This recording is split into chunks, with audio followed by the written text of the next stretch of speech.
Yo, what is going on? How's everybody doing today? Thank y'all for tuning in to another daily fitness live stream show. That's right.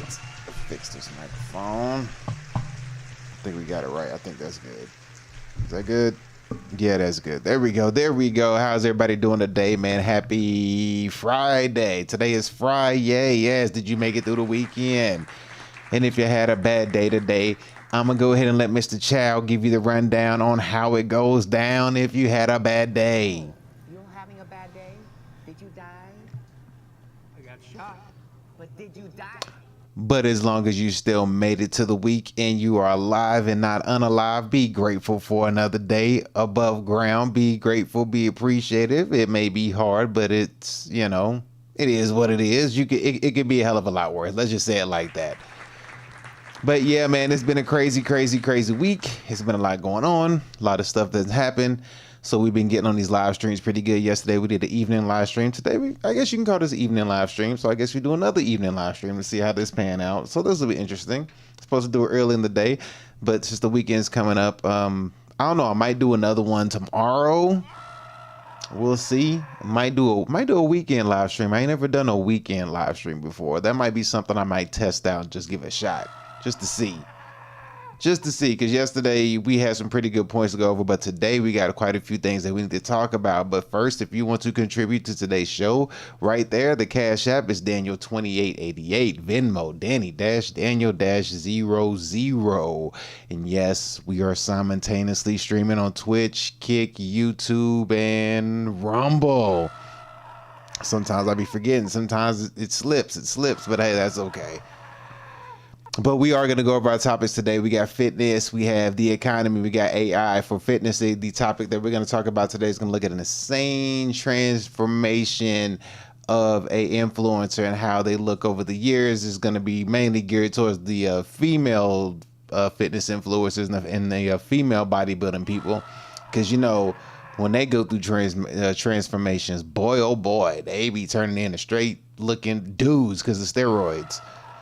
But I digress. It is what it is. As long as you know how to take your stuff in healthy doses, like Anavar, 10 milligrams. From what I hear, you should be good. Go over that. The next thing you know, your little thing gonna start to look like a little thing, if you know what I mean. You know what I mean? You're gonna start having a little 1-incher down there. So be careful. And then next, we're going to go into the economy portion of the show. The economy portion of the show, we are going to talk about the job market or the job crisis or whatever you want to call it in 2025. It sounds like it's getting brutal out there. Yes, it looked like it's getting really bad. So, from what this video that we have, I haven't watched the whole thing, but from what I looked at and from what I've heard, just a short clip that I had watched because I want to react to it live, have some kind of, real life reaction instead of kind of faking it throughout the whole time, act like I've never seen it. From the little bit that I did see at the beginning, I'm telling you, it basically sounds like this. That's what it sounds like at the end of the day. It sounds just like that. So we're going to have to see what's going on in that market. And then finally, in the AI portion of the show, we're going to go and see how people are basically turning to AI and thinking that AI is God or some kind of higher consciousness of enlightenment. Because yesterday we saw if AI had a conscience, but today now we seeing people are like worshiping the AI, like AI is real.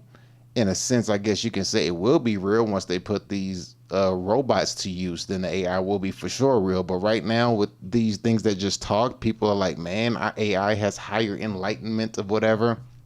And don't get it twisted. It could be used for good. It could be used for bad. But to put it above yourself, to me, my personal opinion, is pretty dang stupid. That's just what I'm going to have to say. It's pretty sad. Like, don't put it above you. No, don't put it above you. Some people are worshiping this thing like it's just the up and high God Almighty. And it's going to be pretty crazy to see. And that was going to be a little bit more of a lengthy video. We're going to end off our show with that video. However, I did make a little bitty short clip, like a little, I created my own like little fitness, like Squid Game type of AI video. So I'm gonna show y'all that at the end, at the very end of everything. When we get done, I'm gonna show y'all my little like 20-30 second little clip video, my AI video that I made. It got a little, you know, got a little bit of that Squid Game enthusiasm behind it, you know what I mean? It's something minor, you know what I mean? Just trying something out to see how it looks, but I think it'll be fun to watch. So yeah, we'll be closing shot with that for sure. It's gonna be fun and interesting to see. But yeah, man, it's gonna be a nice one. It's gonna be a fun one. It's gonna be a crazy one. And you know, we may have some people that might show up to the end of the show like they did yesterday and came in here and was just calling me all sorts of Nigers. Calling me a Niger. Yeah, Niger. They called me a Niger. I was like, well, buddy, you spelt it wrong if that's what you were trying to go for, but it's okay. I understand, you know, because they were probably talking through one of the platforms, and you know, if you say the curse word or any words or whatever, it'll flag it.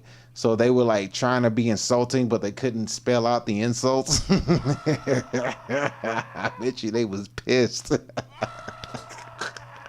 That's got to be frustrating. You want to insult somebody, but you can't get out the insults. But I digress. Teach his own. But anyway, we're going to go ahead and dive into the first portion of this show and get this thing started. Oh, Lord. Let me turn my phone down. Oh, man. Oh, come on.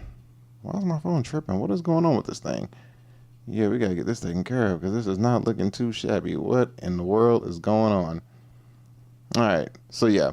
But anyway, we're going to go ahead and hop into the first portion of the show. We're going to go ahead and start out with the fitness portion of the show. I hope I got the banner up. Do I got the banner? Nope, but I do now. Yes, sir. We got the banner going, and we're going to slide into the first portion of the show with Coach Colton. Shout out to Coach Colton. We're going to be reacting to his video, and right now we're going to switch that banner under Coach Colton. Get that banner out the way, put that new one there, and I'm going to tell you right now, Coach Colton looked chopped. Boy, that man looked straight up chopped. I don't know what he's going on with him, but he ain't looking too shabby, bro. What's going on with you, fam? You look chopped. I'm going to have to take that word from the new generation because that is a great word. And right now he is fitting the description of a chopped individual, bro. You look chopped. Fix your face, son. Say that. Tell me he didn't just say that. I did, and I don't regret it. But with that being said, Coach Colton, fair use. Take it away. Here we go. No, seriously, this is the most insane transformation that I've ever seen out of any of the videos we've ever recorded on this channel. And I feel like every video we keep doing just gets more serious and serious. And I'm so sorry, I'm just looking at myself, realizing how chopped my hair is right now. Yeah, just kind of you are chopped, buddy. I came back from Paraguay. I was there for a week, and Brazil. Great countries, by the way. Great people, lovely food. It's a beautiful view. Great stuff. Anyways, this video is extreme. You might be pretty familiar with the kind of content we create on this channel and go through. And if you're not, just briefly to say, it is a channel where we discuss a lot of things around fitness, but one of the series of videos that I do that gets quite a bit of popularity is discussing the side effects of female PED usage. PEDs, if you're new to the realm, stands for performance enhancing drug. More shortly, even still, it's steroids. It's just steroids. And Call it what it is. Think that a lot of these things aren't steroids, or some girls think that they're completely safe. Some girls think that there are female-specific ones. Some women think that the SARMs, the selective androgen receptor modulators, are So there's female-specific steroids according to some people's belief. Interesting. safe versions of these drugs to take for women, all of these which are completely untrue. And it's a lot of what we talk about, as well as the perception that women can take these things and get away without any harm done to them. Of course, other women do take the risks knowingly. They want to do the things that involve taking these drugs, and the side effects that come with it are just part of the cost. Paula Ranta is definitely one of the latter, a female who wants to take these drugs because she feels that it is going to be something that is... I think SARM is legal, if I'm not mistaken. I believe you can get SARMs legally. I mean, I'm actually looking some up right here, and it seems like you can get it legally, but it says it's a peptide. So, I mean, I may not be too proficient on my understanding of how steroids work, but I see a growth hormone peptide, dissolving tablets. Hey, what's going on here? I may have to step in this realm of life. Sheesh, yo. What? I take some growth hormone and get them new gains. Let's check it out. allowing her to get to her all-time goal, or at least that's what I assume just from surfing through her content. Starting as far back as one can possibly go into the past of her, she simply was a young girl who looked athletic and immediately started to show off her muscles and strength. 10 years ago, from what we see, is a girl enjoying herself and her soccer team. Looks like to me that we're the same age too. About 28 years old, she talks about graduating in this post, and I graduated high school in 2015 as well. That makes me 28 as well. If you didn't already know. Why does that hurt my soul so badly to say that I've graduated high school 10 years ago? I don't know why. You shouldn't feel too bad about it. I'm like, what's that? I'm almost 20 years ago. Well, am I? I'm almost 20 years out of high school graduation, so it's okay, buddy. You'll get over it. You'll get used to it. The first 10 years usually is like, you know, the hardest to deal. Well, not really hardest to deal with, but the time lapse. Like, man, so much time has happened. I mean, so much time has went by, and kind of looking at where you're at in life type thing. So I get it, but your hair is still chopped. Someone kill me before I have to make it 11. That is disgusting. It does become clear, though, that right after finishing her high school career, she starts posting lots of fitness content right off the jump on her profile. At this point, it doesn't seem to be with a direction or anything intentional, but more so just showing off what she was doing. Oftentimes, she had these little motivational quips that she would post here and there. This certainly wasn't the style of content I was posting when I was 18 at all. I was posting stuff like, my dude. Oh! Oh, Lord.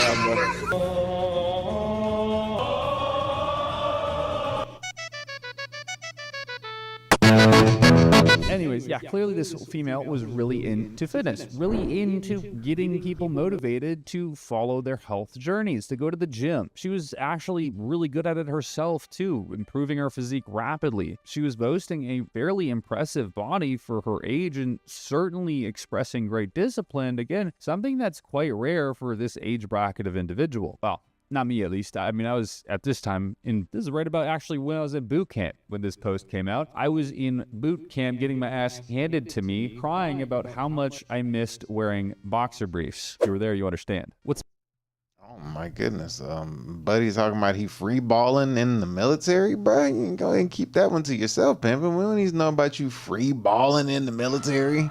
Sheesh, that's how they do y'all out there. They got y'all running in the hot, super hot sun, just free balling. Ugh, just gross. Oh man. Shout out to the military. What's most shocking about this entire timeline that you'll soon see is the massive leaps in progress that she makes within just a few months. The jumps are things that people could dream of at that young age and even as she continues her career. But trust me, what you're seeing now is just the beginning. Give me a couple minutes to cook because this gets wild. Let him cook. Spicy meat. Let him cook. Now, for me, at this point in time, I have no clue if she's actually using steroids. It doesn't seem like it, but frankly, I wouldn't be surprised. She just hasn't given me enough context. She's posted a couple pictures only on Instagram, from what I can tell, no other social media platforms, and a couple motivational quirks. That's really about it. Enough of those to feel a first world country, at least. But what I do know is that not too shortly after those few initial posts of her in the gym, she started to pose like a bodybuilder, showing also a lot more skin. A lot more skin. And you can see just what this does to the comment section. It gets a little bit rowdy. And then... Oh, she in Finland though, right? That's what it says right there, right? And you can see just what this does to the comment. Yeah. Oulu, Finland? Is that how you pronounce it? Oulu, Finland. So she's out in Finland. All right. All right, shout out to Finland. Finland in the building. Section. It gets a little bit rowdy. And then it seems about some point 5-ish years ago, she was in the hospital for an entire month. That is a horrible stitch up. She actually had this issue where her intestines did a full 360 degrees. I don't really have any education on this matter, but does it sound too great? And she was in the hospital for a full month. That's a huge setback. And this is something that fitness enthusiasts would desperately try to avoid at all costs. Surgeries, in any sense, are terrible because it keeps you out of being active, it keeps you out of your own journey, and that's a no-go. However, for her, not many weeks later, she was getting straight back into it after having an open cavity surgery where they literally... Look at that, that's brutal. 356 weeks ago. So what is the math on that? What is it, 56 weeks in a year, if I'm not mistaken? I could be off, but I'm gonna say 56 weeks. So if you're 356 weeks ago, this had maybe like, oh, tells us right there, 2018. Okay, so 2018. I was about to say 5 years ago, but more like 7. He cut her entire body open to get in there. She's back in the gym. Man, I just picked this up. I have to bring it up. This pyramid of monsters is starting to rattle as I speak. It's like reverberating my noise. That's how monstrous this thing is getting. I'm going to have to do something with this. Ah, see what you did there. You see those? Those are monster cans, and when he speaks, it's vibrating because it's giving off a monstrous sound. I see what you did there, buddy. That was pretty smooth. That was pretty smooth. Shout out to, what is it? Puggled. Appreciate you. Thank you. Thank you. At some point, she called this experience a warring battle, saying that she can now look herself in the mirror without having hate, which I think is a really sad thing to say, especially when you've gone through something so traumatic. You shouldn't hate yourself, and I know that we all have what our ideal self-image would be, but saying hate and being mad that you're still fit, you just were in a bed for some time, is a bit of a concern. As we continue Paula's timeline, we enter a really interesting phase, one that we've covered in many other people on this channel. This is what I like to call, we'll just say, the glowing era of the timeline. It's when a female finds like her peak fitness and finds what people really drive with, the content that they really, really like. Is that her? Is that really her? We go back. There's no butterfly tattoo right here. Or is it? I don't see one. Is it? Where is it? Glowing era of the timeline. It's when, because yeah, it's up here, so you would see it. And is this her too? Because this looks like a whole different. No, that's not. Is it her? I can't tell. I can't tell if this was her. this is what I like to call, I don't know, but we'll figure it out. Peak fitness and finds what people really drive with, the content that they really, really like. You get positive comments, you get lots of feedback, you actually help people because the physique, while very elite, is one that is still obtainable by most people. And it also seems like it's one that she's happy with. She's posting in, lewdish photos or whatever, but she's also just posting her doing normal things like grocery shopping or hanging out at home or playing in the snow. But you soon see that the pursuit of more ruins these phases, and the gals stop posting about these little things, and instead their entire profile becomes either pictures of them on stage, flexing in the gym, or a mixture of both. That phase usually ends dressed in bodybuilding, always. You can see that just a few months later, she's getting ready for a bodybuilding show, and she looks the part, very lean, showing massive muscle separation that you don't normally see on anyone just walking. That curve is crazy. I mean, she must got a hell of a arch, if you know what I mean. I'm just saying that looks like a crazy wicked arch. Around. And on the outside, she still kind of is the same person from 2015, at least. See, is that the same girl? Because the other one said Taylor something, and this one says Paula. Unless she has 2 different accounts. In her mind, posting motivational things, but obviously a lot more significant. Okay, so 17 to 20. So, I mean, I would say you look better over here than you do over here.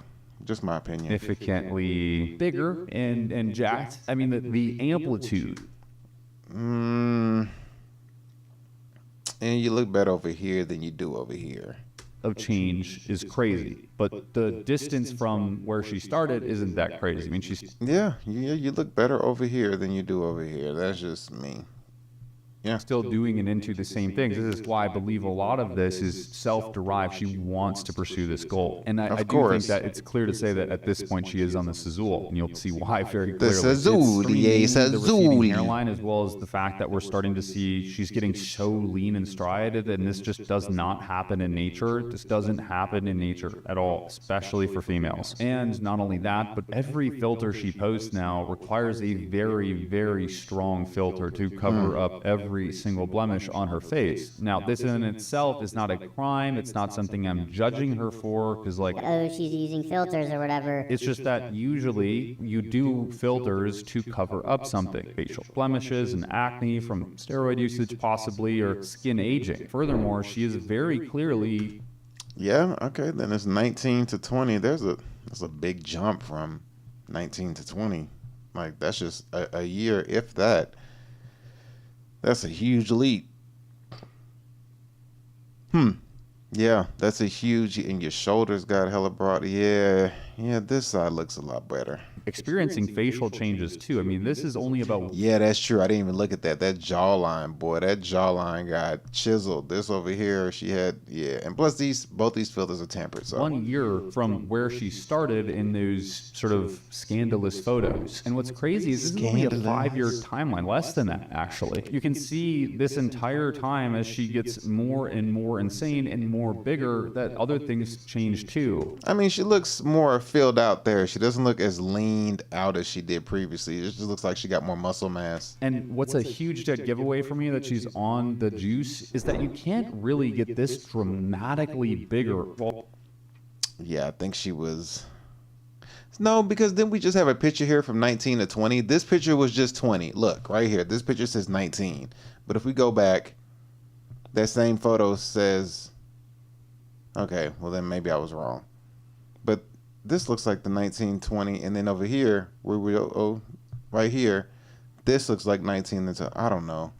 He might have his stuff off a little bit, but whatever the fact, I would go for these 2 years over these 2 years. Just my opinion. Whilst being insanely lean, it is impossible as a natural individual because your body got them cheeks is not built to do the same at the same time. It's not built to put on massive amounts of muscle when your body fat is nil. To build muscle, your body needs a calorie surplus, or I should say at least something near a calorie surplus. The definition of that has been a bit vague in the past couple of months as the fitness community argues, but let's just say that you need something that's going to see your body weight elevating at a very slow and marginal pace. That means eating more than you burn in a sense, giving your body the energy and raw materials it needs to grow tissue.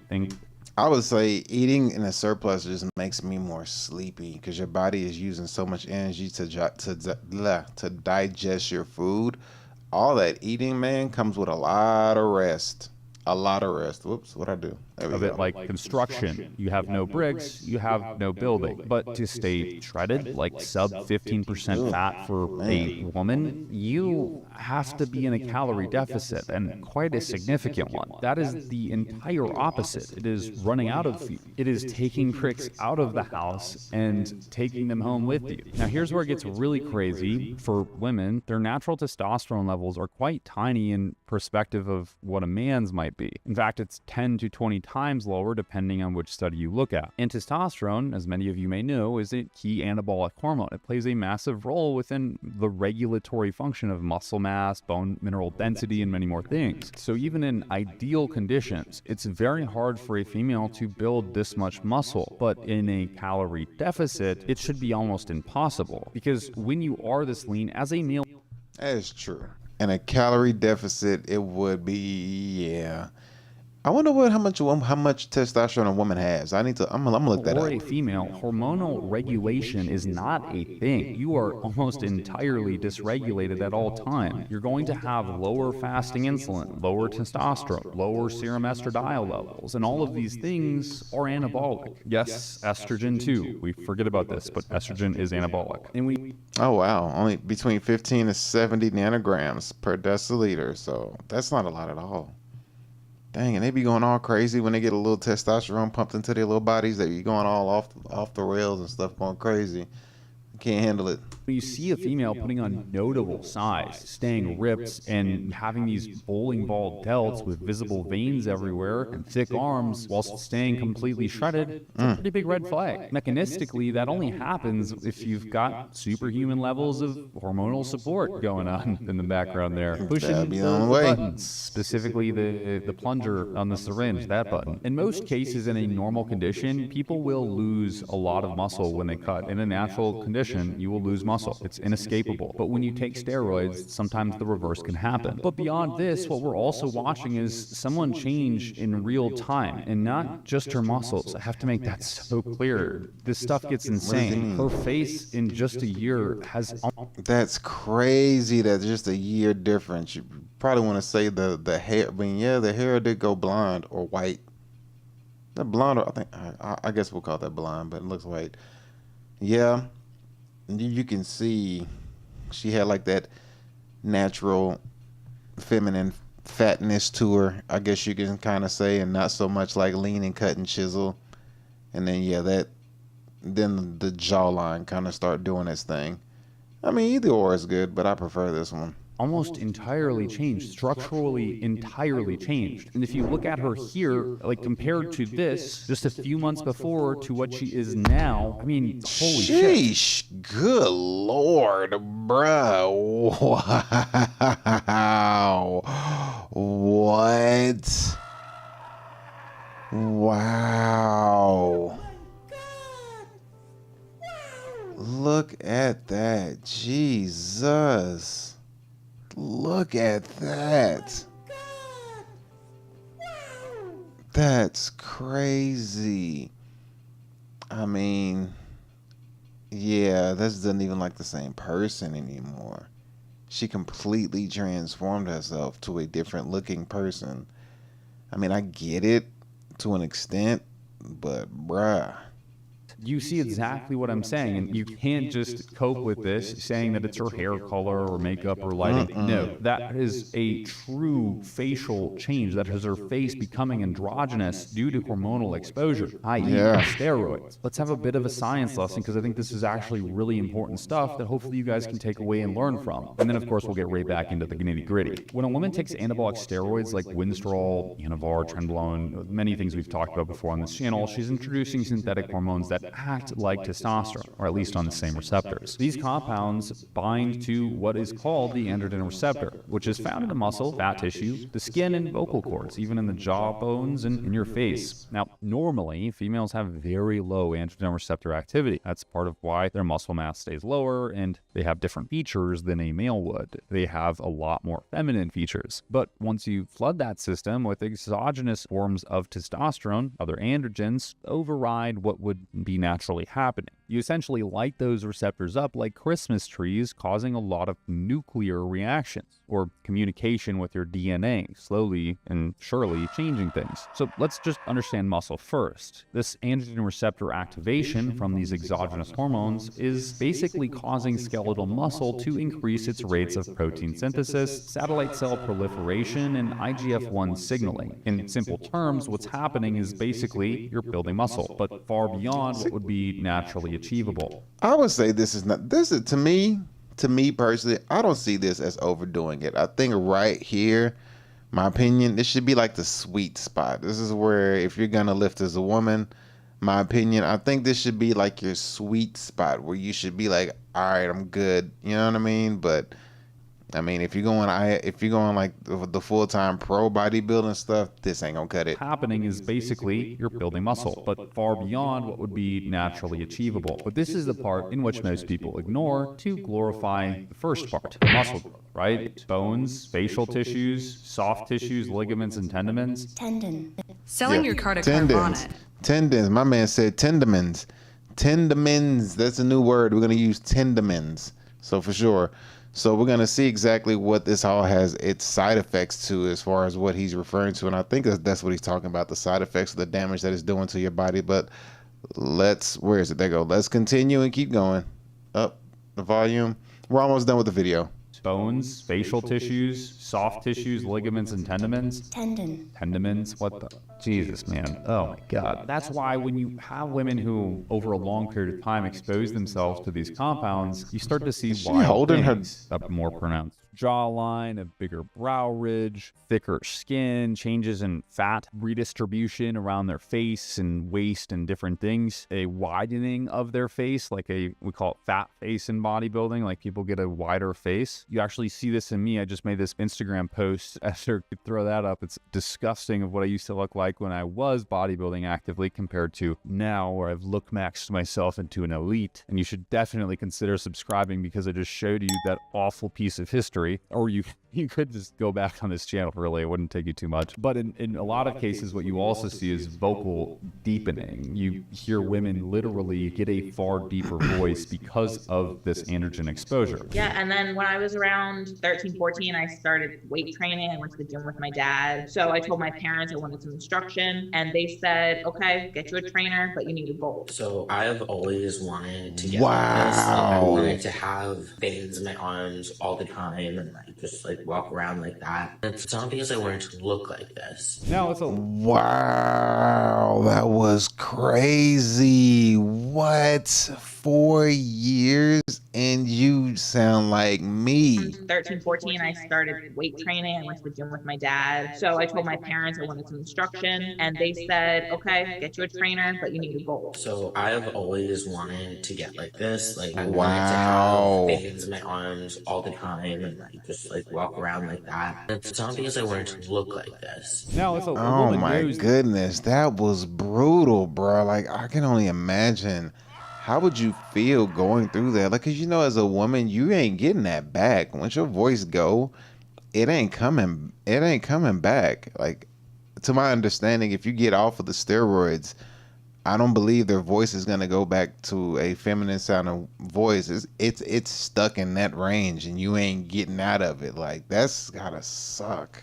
this is going to happen to her, all fine and dandy. But a lot of the cases that we cover, I do get this really suspicious feeling that they have no clue what they're doing, nor what they're taking. So no, this isn't just a lighting change. It's not her changing her hair color. It's not anything else other than her biology reacting to the compounds that are altering her physiologically. This shift is clearly what we call virilization, the development of second biological. I mean, her chin is even like pointier here than it was here. Yeah, and that it really the big features is even though both these photos are touched up, the chin, the jaw features is the main thing you can tell the difference from. And I don't know if her hairline has gotten further back or if her hair is straight. I can't really make a decision on that. This shift is clearly what we call virilization, the development of secondary male characteristics in a female body. And once it starts, it doesn't stop. Wow. Those changes are permanent. Look if your at voice that. gets deeper, it's permanent. If your face changes, it's permanent. If you lose hair due to hair follicle miniaturization, it's permanent. I can tell you, bro, it's some shit I'm dealing with up here like 24/7 from bodybuilding. And so the cost that no one talks about is that once you stop taking the Zazul, which everyone's going to have to at some point, or at least they should, your face sticks around. Your body changes stick around. No, not the muscle, but the grown bones, the distributed fats, all of the other not so great.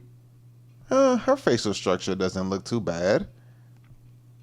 I don't think her facial structure looks super manly. I wouldn't say so. I think they both are okay, but hers for sure. She's straight.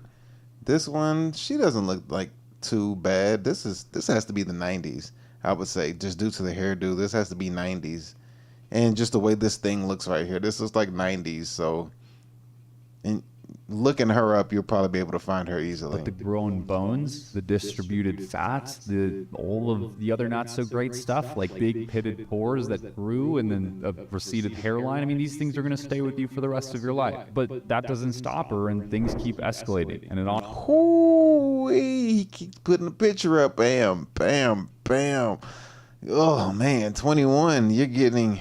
Oh man, honestly makes me kind of sad. Almost look like gold dust there for a minute. Like he's like a gold glimmer. If you can see it, it's like a gold glimmer. She's getting that gold dust look. Like real talk, seeing this, thinking about, and a lot of you have DM'd me, and this is like making a lot of talk. Bruh, this one looks more harder than this one. Like the facial, man, golly, like that's a risk to take. And I mean, she ain't got no eyebrows. She could use a whole paintbrush for these eyebrows right here. Brush. Look at this paintbrush she's using for them eyebrows. Them eyebrows gone. Yeah, that's a paintbrush for sure. That is a paintbrush. Seeing this, thinking about, and a lot of you have DM'd me, and this is like making a lot of what I say more real and practical, because a lot of women have been so kind to reach out to me and talk to me about their stories, and how it follows a very similar path to many women we talk about, or in some instances where they didn't know what they were doing, and they became virilized, and they tried everything they could to reverse those effects, and they hate them, I don't want to say hate themselves, but they don't like what they've done. And yeah, and you can't go back from that. So you just gotta be careful, man. That's a heck of a decision to alter the way your biology looks. Like you're altering your facial structure. I mean, he did it and he got off his facial structure and went back. I don't know if it works the same way with women though. That's the thing. I'm not sure. I'm not. The only way you would know is if you can find a bodybuilder who has been doing it, and then you know that they stopped, and you can just look and see after 10 years how the facial structure changed. I mean, maybe like 5 years. I'll say 5 years to see if their facial structure even changed or whatnot, just to see. But I mean, that's brutal. That is brutal. Most of it is that they were pressured into it by their gym community, a coach, a boyfriend. What up, Markov? I appreciate the follow. Thank you, my G. I'm doing good. How are you? And something like that. Just some really weird psychogenic stuff that I don't know. But the thing is that this isn't even 6 months later, you guys. This isn't even 6 months later. Dang, that's not even 6 months, my G. She was going ham, cause she didn't have the lats like she did here.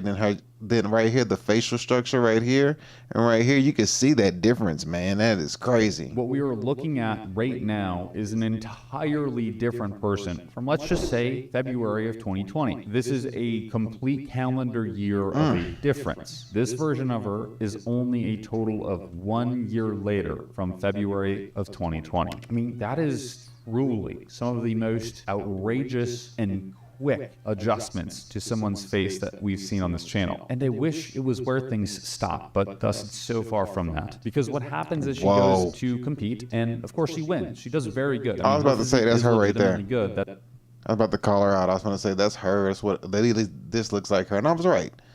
I would say, judging out of all these, I would say she looks the best out of all of them.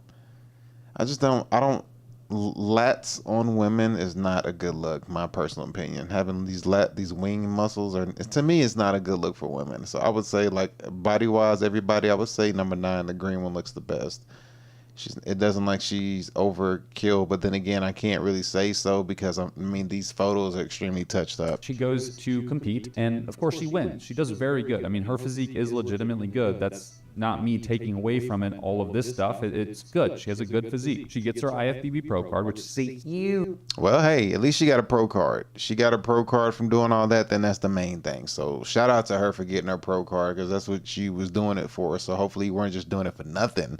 You got your pro card. So congratulations. You know what? Give this lady a round of her freaking applause for that one right there. So shout out to her for getting her pro card. Give her a clap. Give her a clap. All right, let's continue. Huge thing in the bodybuilding community. It is the status. It is the symbol of prowess, of authority in bodybuilding. It is what everyone aims for when they try to start bodybuilding. It is the pinnacle goal. So of course, what do you do with this pro card? Well, you go compete at pro level shows, except now money is on the line. Before you weren't getting paid, but now you're going to start making some money. And more importantly, sponsors are on the line. And once you can secure a sponsor, you've secured monthly income, a salary that you can depend on to pay you for all of the money and time that you spent doing this sport without it. And what happens is the cycle continues, baby. And she says it herself. This transformation, oh my God, where she's at now. Wow, the cycle continues. 533 days between these photos. So this is the day of when she did it. Wait, this is after? This is after? Oh my goodness, this cannot be after. I mean, I guess it can be, but there's no way. No.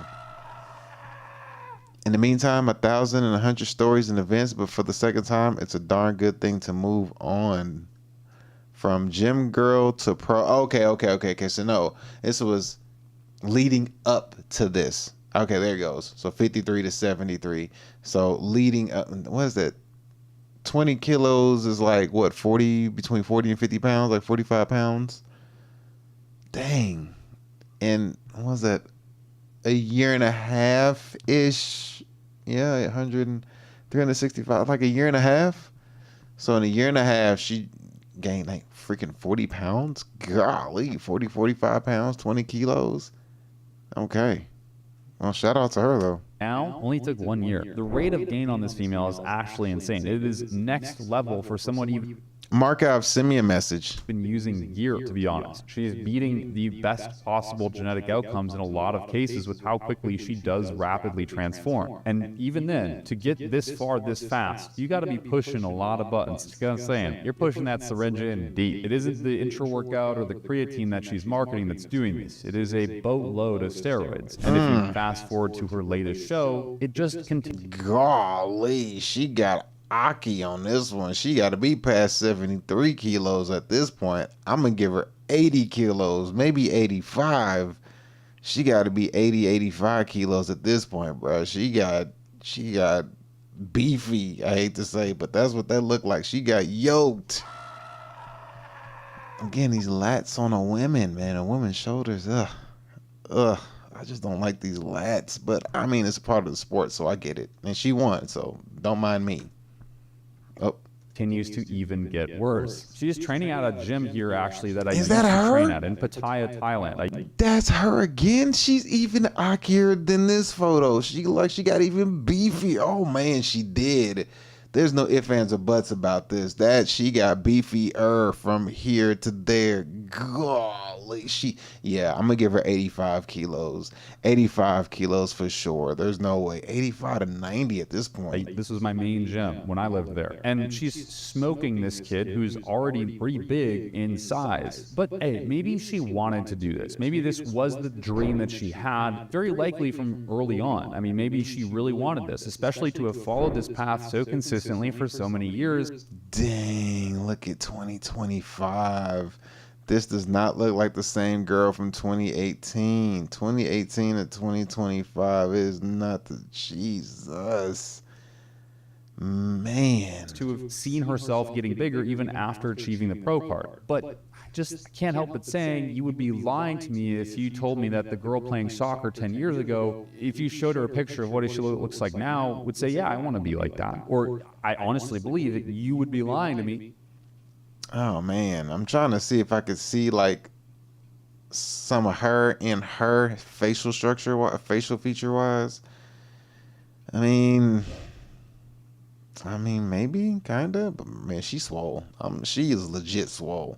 She legit swole, like straight up. Jesus. If you told me the girl posting the lewd photos in lingerie would want to look like this. I mean, that was a woman who really appreciated looking fit, looking attractive, and getting attention for it and being happy about it. But this is a different woman. To put this into perspective, folks, she is the same age as me, exactly the same age as me. We have very similar birthdays too. And it's just, this is radical. Yeah, both of y'all look like y'all like mid-30s. Straight up.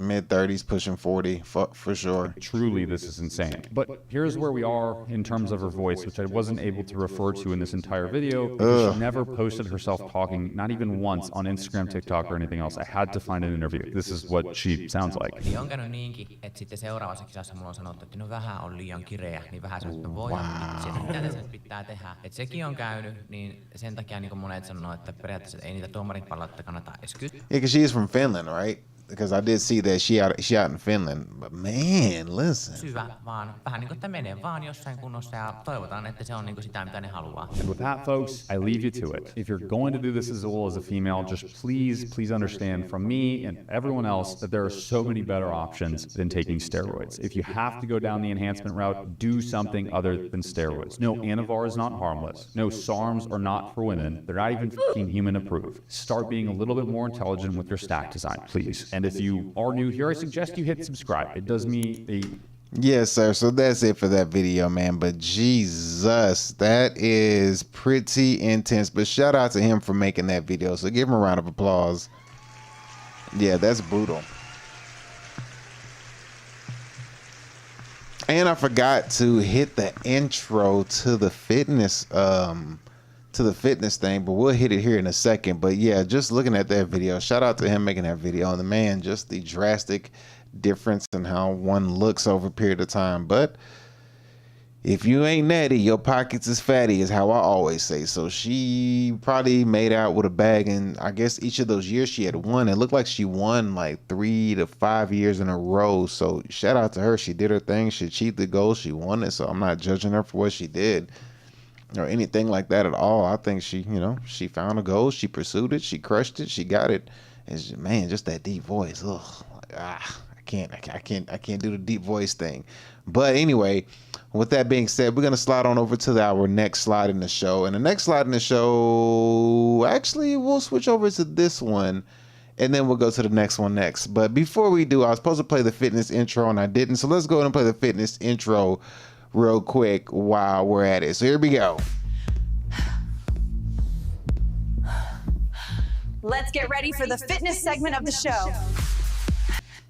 All right, there we go. We got the fitness segment of the show going on. And the next segment of the show that we're going to look at, and yes, fitness segment of the show, we got to get some clapping going on for that for sure.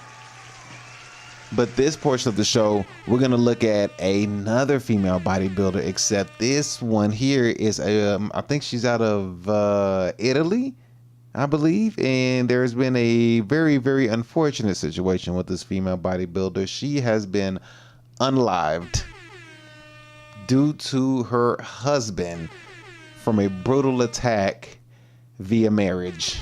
So let's go ahead and pull this lady up on the show. We're going to look at this one. This is the Long Crime Network. Fair use, shout out to them. But we're going to take a look at this one, and we're going to see exactly what happened in this very unfortunate situation with this female bodybuilder. So here we go.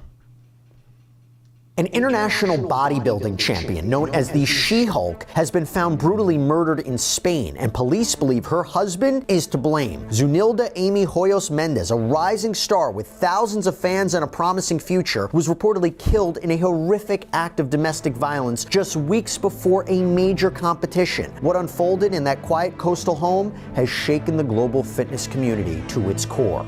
Welcome to Sidebar, presented by Law and Crime. I'm Jesse Weber. Just a tragic and deeply disturbing story that has emerged from Spain and is sending shockwaves through the international bodybuilding community. We're talking about Zunilda Amy Hoyos Mendez. This is a renowned Colombian bodybuilder, affectionately known as the She-Hulk. She was found brutally murdered in what authorities suspect to be a case of domestic violence at the hands of her own husband, bodybuilder and coach, Jared Gelling.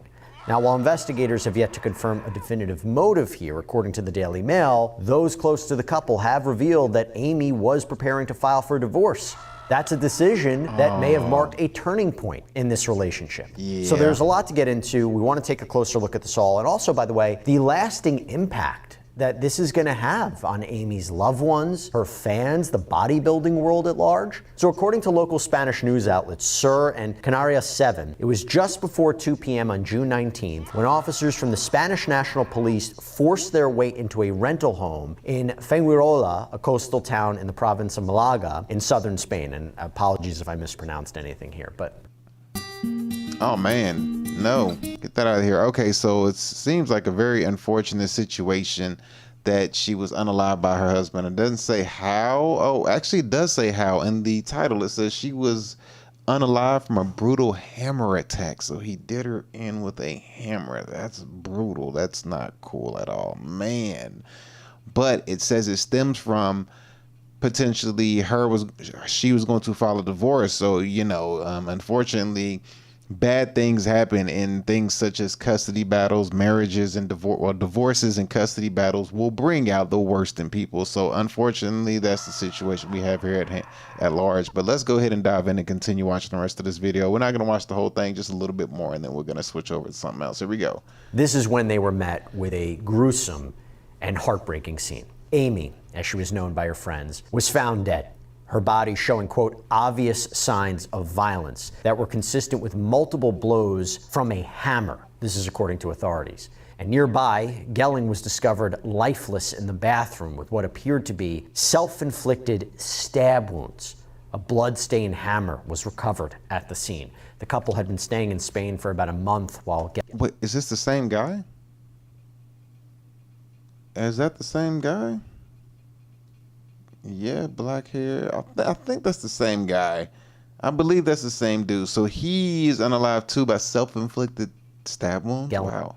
Was recovering from knee surgery, and Amy's family, who spoke with her daily, began to grow alarmed after she abruptly stopped responding to calls and messages. In fact, her niece, Euladis, told Sir, "We were so surprised that we hadn't heard from her since Saturday." That Saturday, June 15th, is now believed to be the last day that Amy was alive. And adding to the growing concern was her sudden disappearance from a local gym, right? Amy had quickly become a well-known and admired figure there. Yeah, I mean, wait, so they said June 19th, but then they said she potentially had been gone, or, potentially been gone since June 15th.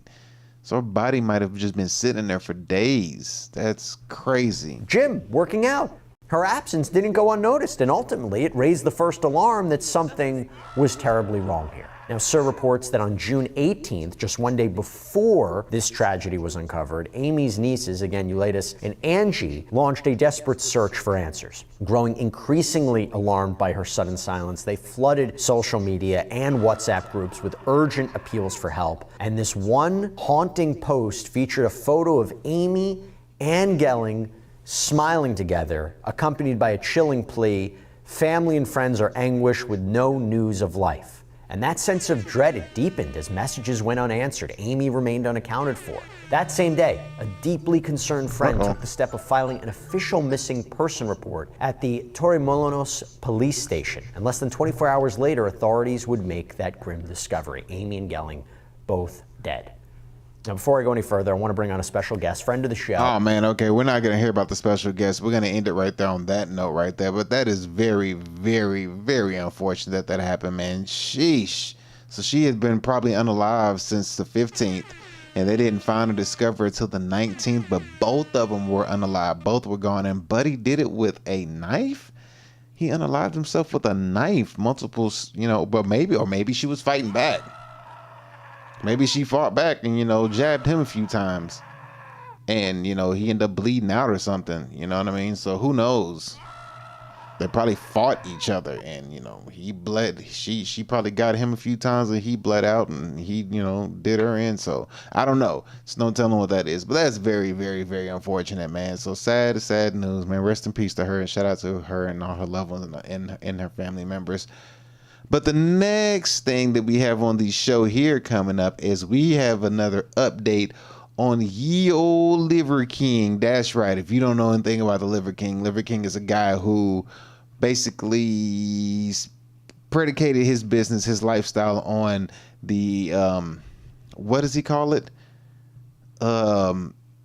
Living like living primal, like his physique comes from primal ancestral ways of living, eating like animal balls and liver and intestines and stuff like that without cooking it, just eating it raw.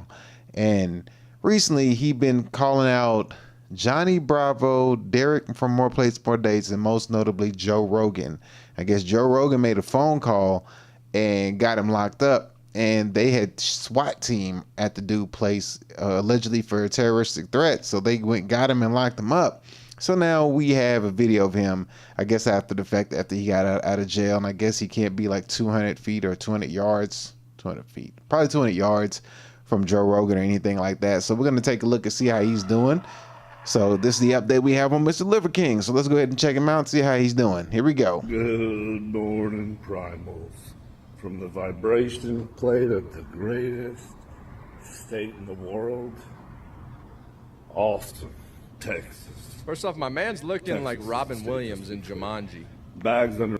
Robin Williams in Jumanji. I was gonna say Castaway. I was gonna say Tom Hanks in Castaway, but Robin Williams in Jumanji is a good one. My eyes haven't slept a whole lot, and it's been an amazing gift. When you fracture the physical, don't sleep, don't eat much, drink much.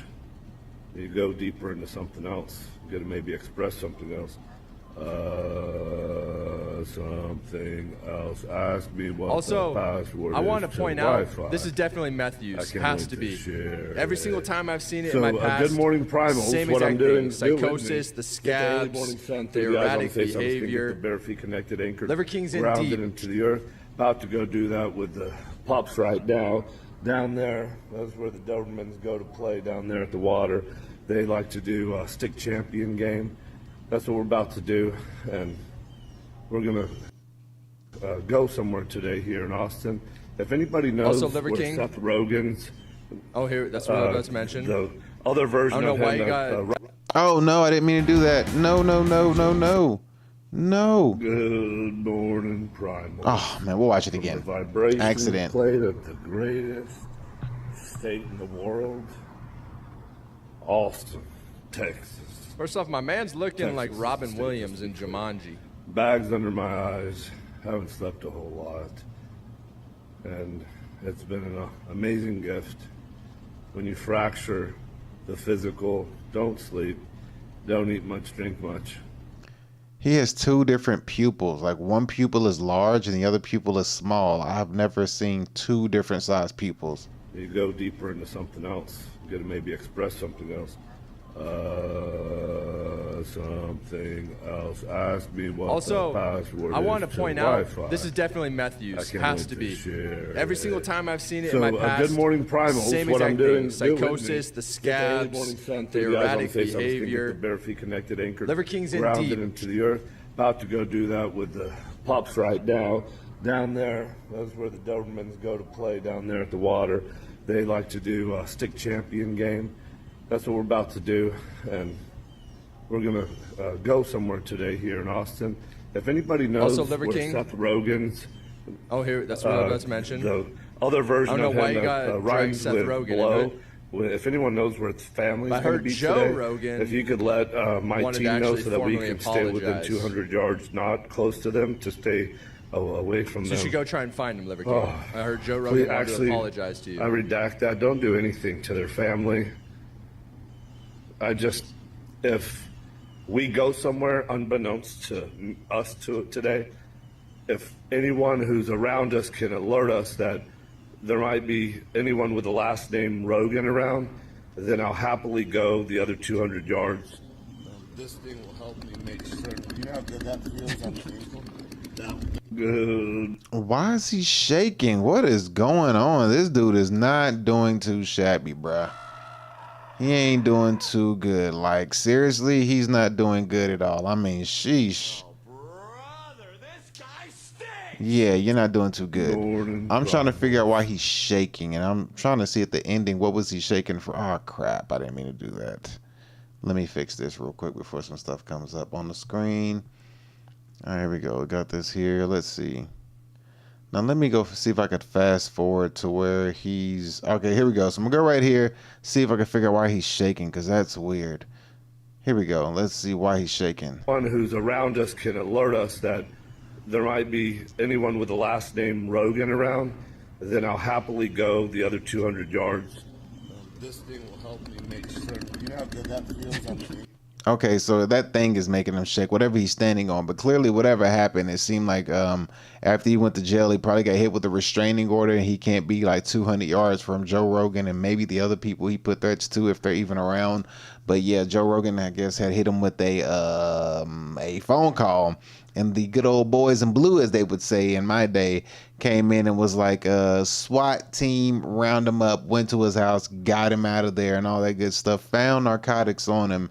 And yeah, and he's got an ankle monitor on his ankle now, so they got him good. Whatever they hit him with, they got him pretty good, and made sure that, you know, he ain't gonna have no issues running into Joe. And Joe Rogan must got a lot of pull, like seriously, because he made a phone call and a SWAT team came out. Like, really? Like, you got that kind of pull, buddy? So whatever it is, he went and sent them over there and took care of that. So he ain't gonna be acting up no more. So yeah, I'm just gonna say. But at least for him, all I can say to you, Liver King, is this. Oh, you're having a bad day? Did you die? I got shot. But did you die? Yeah, so I guess he'll be A-okay. He'll be all right. He'll be all right. He just needs to drink some water. Yeah, that's all he needs. He just needs to drink some water, drink some milk, and rub some dirt on it. He'll be A-okay. He'll be good. He'll be good. All right, moving into the next thing that we have here. What we got here. And shout out to him. Shout out to him. Hopefully he gets better. Because, yeah, the old dude, Kenny KO at the top, he's mentioned that he thinks he's on some hard drugs. So we'll see what happens. Hopefully he gets better. Put him in good spirits, so let's hopefully he gets better at what's going on. The next thing that we have coming up is, let's see, we have, what do we have here? Oh, we got the muscle of the day. I need to make a little bitty introduction for that. Yeah, I do. I don't have one. Do I have one? Do I have introduction for the muscle of the day? I do not have an introduction for the muscle of the day, so that'll be the next thing I have to work on today leading into tomorrow. Yeah. That's what we got to do. But anyway, we're going into the muscle of the day, so let's go ahead and get that crack-a-lackin'. Let me pull this up.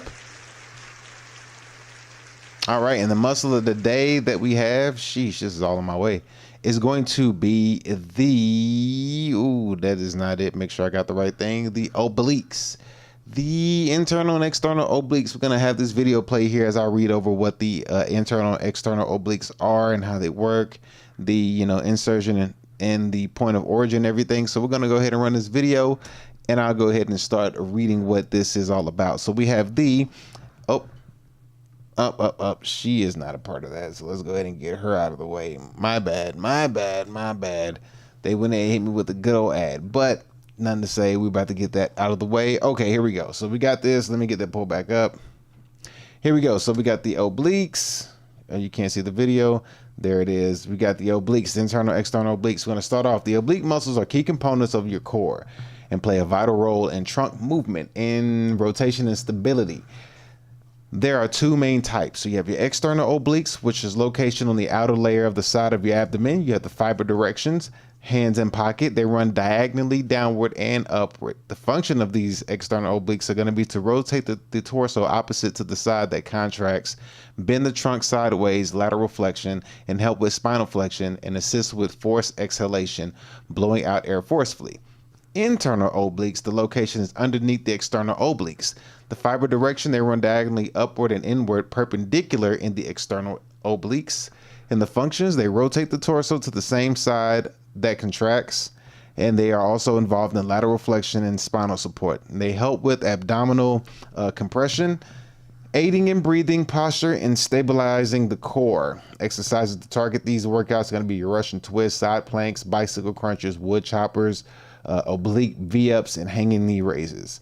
So those are going to be your oblique muscles. And a fun fact about that as well is they are essential for rotation power. So athletes like boxers, baseball players, and golfers rely heavily on them for explosive movement, which is why boxers hit so dang hard. They'll punch you in your face. You run wondering what hit you, because they know how to throw their body and throw all the energy, not just coming from their arms or the fist, but also from their body as well. So yes, so let's go ahead and pull this down, because they're about to start showing too much and we don't want to see all that. And we have a video that we're going to look at. We're going to show a real live actual human dissected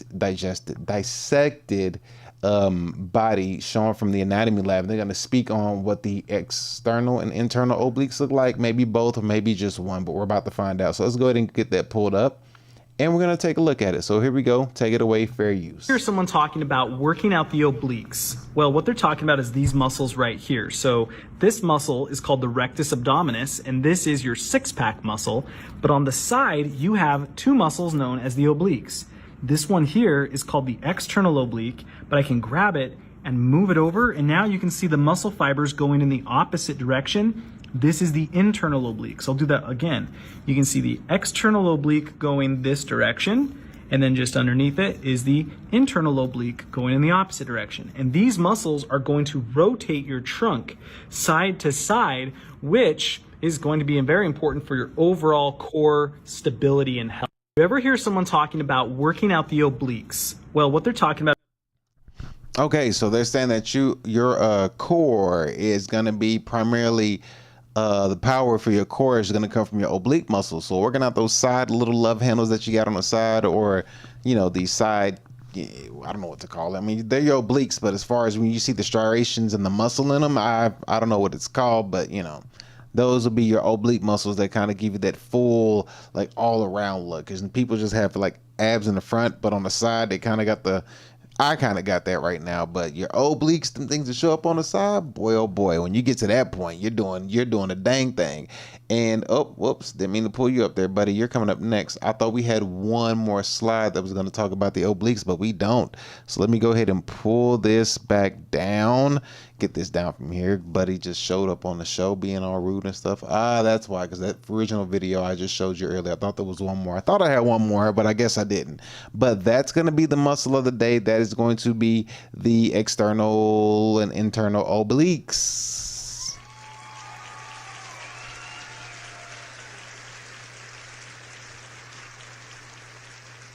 All right, so with that being said, we have officially gotten through with the fitness portion of the show, man. And there's a lot that goes on, but that was a lot of fitness stuff that we went through today. We saw, you know, a transformation that was one like you've never seen before. We unfortunately saw someone who has lost their life recently, two people in the fitness industry that were both bodybuilders.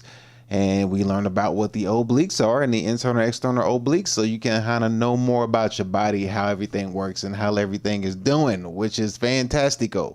Now we're going to switch on over to the next segment of the show, which we're going to change that banner in and out right there, and we're going to let our beautiful lady bring us into it. So take it away, sweetheart.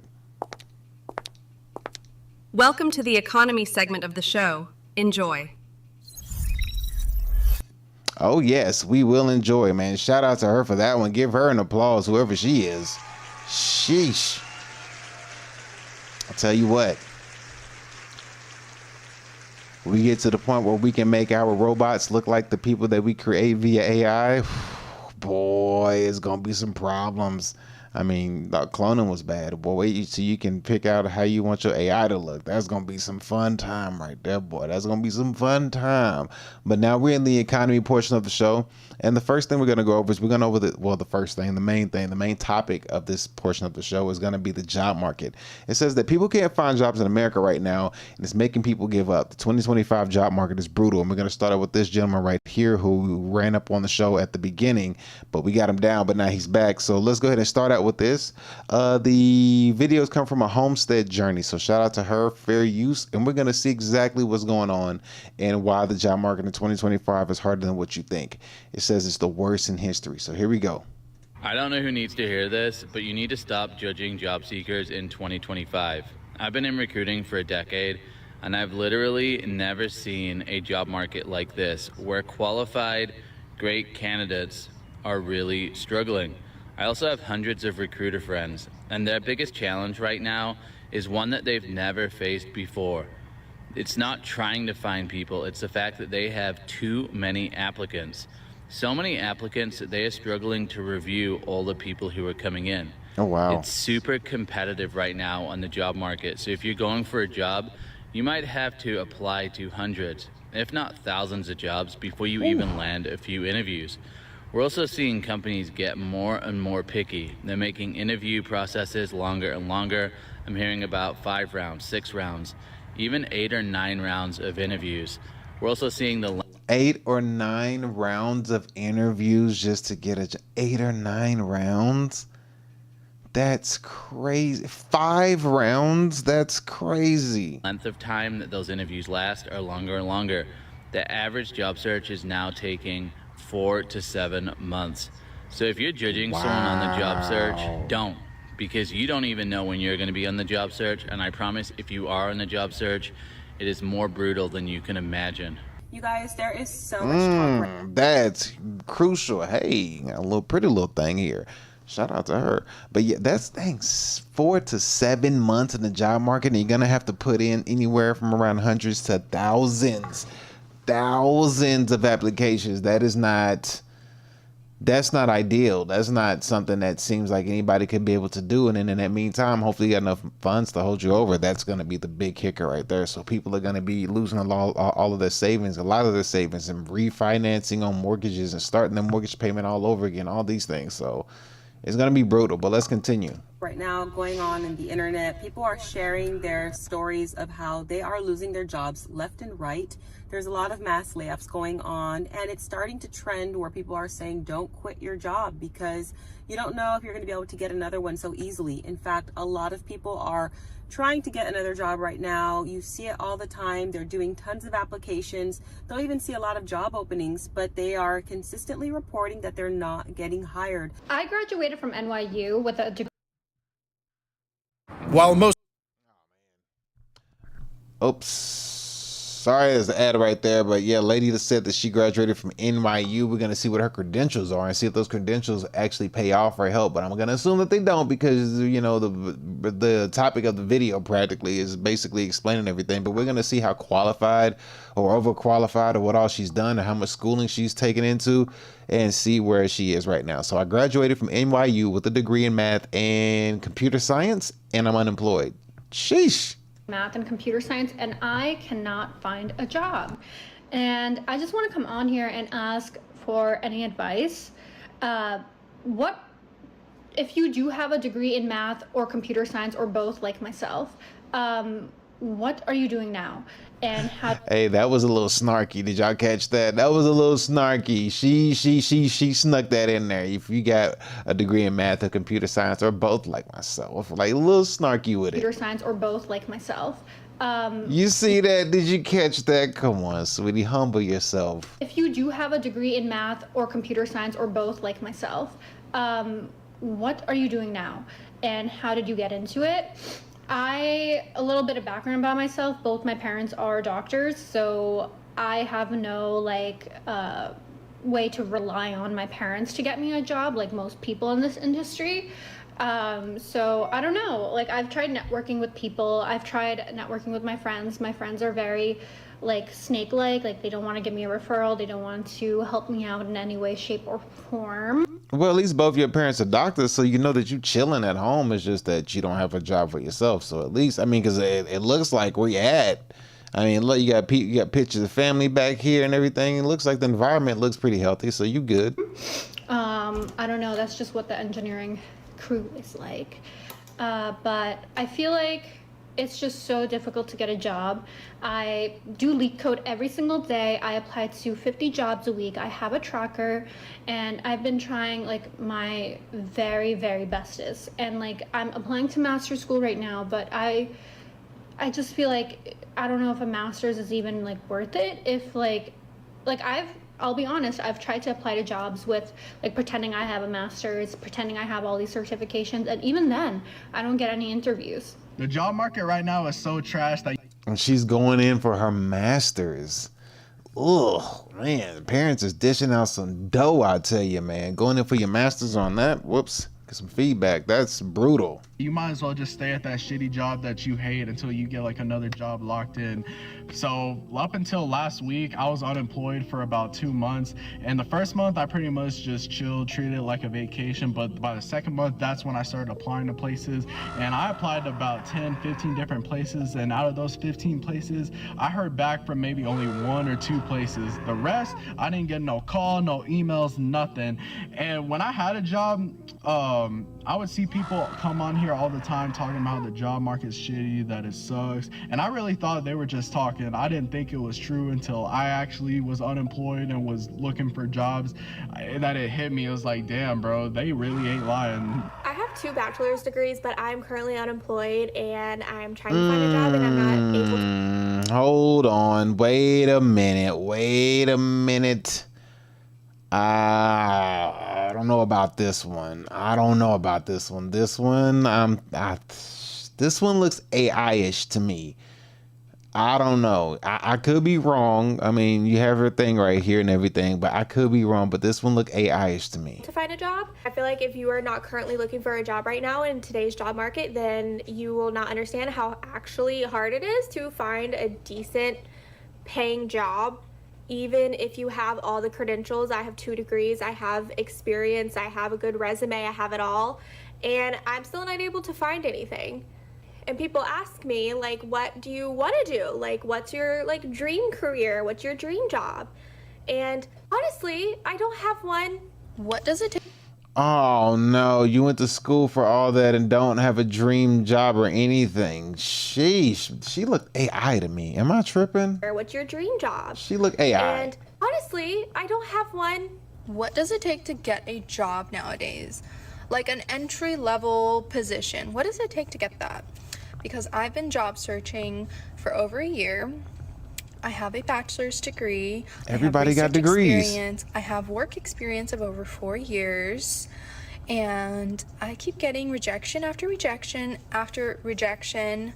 I have been, getting advice from recruiters on this app, from people who give career coaching advice online. I, tailor my resume. I include cover letters even when it's not required.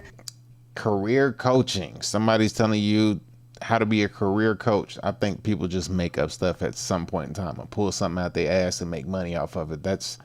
I guess it's part of being an entrepreneur, being creative, but a career coach, just be a mentor at that point. Just be somebody's mentor, a career coach. I don't know how that even works. I do like a bullet point list that's easy to read, why I'm a good fit. I go on LinkedIn, I reach out to, you know, the hiring managers or the recruiters that work for the company, and I'll even reach out to people who already work in the position that I'm applying to. I do all of that after I apply, and I still get rejected. And then even if I make it to the next level with interviews and I do a good job, I'm prepared, I answer the questions great, everything seems well, you know, send out my thank you emails, I'm very responsive to them, very professional in all of my communications with them. Even with all of that, I'm still not getting jobs. And like I said, it's been over a year. And I don't know what to do anymore. I don't know if it's possible to get an entry-level job. I mean, I'm applying for jobs that I'm overqualified for, and I still am not getting those jobs or even getting a shot to interview with them because I'm getting auto-rejected for some reason. Like I said, I've been tailoring my resume, scoring it on ChatGPT to see, you know, how does this resume hold up with for what they're looking for. And even with all of that, I'm still getting auto-rejected. I mean, that should tell you right there, ChatGPT, you score your resume on ChatGPT. That's freaking interesting. I never thought about that, but wow. And yeah, ChatGPT can't even work it out. And yes, I'm applying to jobs within, you know, the week that they're posted. So honestly, what more can I do? What do people have to do nowadays to get a job? Some people are even saying that they think Indeed is a scam because they'll see. Yeah, because I mean, you're getting a bunch of like fake jobs and fake postings and stuff like that. Whenever you look up and whenever you look into it, yeah, that's not. Where's my thing? There it is. That's not. I mean, that's really discouraging. You know what I mean? 'Cause you have fake job postings and people say that the job is or whatever the job is. I even came across the if you look at the job market, this is one thing. Heard even the Air Force is slowing down and taking applicants and taking people to join the Air Force. So you got the job. I should have pulled that one up. That should have been a good one. I might go ahead and pull that one up to see. We can actually look at that real quick right here. But looking at that, I also noticed that too, that the Air Force is something that's slowing down and they're not taking as many applicants as well. Let me find this one real quick because I remember that. So if we add this along with the job market, I mean, everything's slowing down all around, like not taking anybody in for anything, which is pretty freaking brutal. Here it is right here. Here's the guy that I found. Let's see. I'll find the short that he has right here. So let me go pull this guy up. Shout out to him. This is Jody with a Y. I thought it said something else. I was gonna say, bruh. But here we go. I'm gonna have him talk to you about this. And he's saying why the Air Force is cutting back on recruits.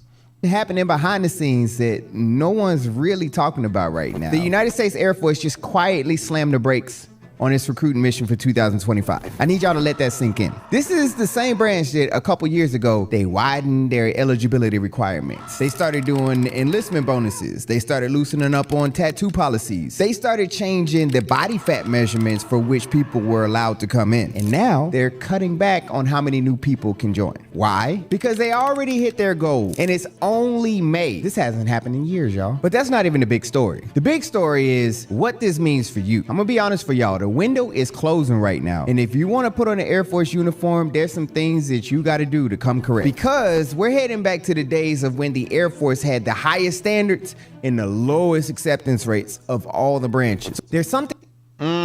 See, so we got that going on in the Air Force, and it sounds like that same motto that he just named at the end, that same motto is being applied across the job market, having the highest standards and lowest acceptance rates. Because you're hearing people who got bachelor's and master's and all these degrees, but they're not getting accepted. So what he was speaking on how the Air Force is handling recruits, it almost sounds like that same ideology has trickled down into the job market. But I'm gonna let this woman here finish up with her video because she's almost done and we're gonna move on. Let's go ahead and hear her talk it out. Jobs that they are very well qualified for and they're not getting the job.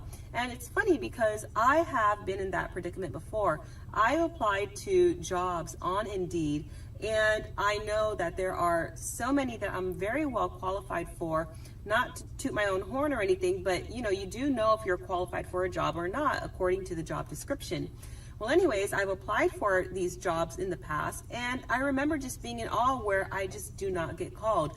And it's not, where you apply for a couple of jobs and you don't get called. I remember when I was last laid off from my last company that I did so many applications. I mean, tons of applications for a couple months. And I wasn't getting anything that I felt was able to actually sustain the amount of, sustain me with the amount of money that I wanted to bring in for our family.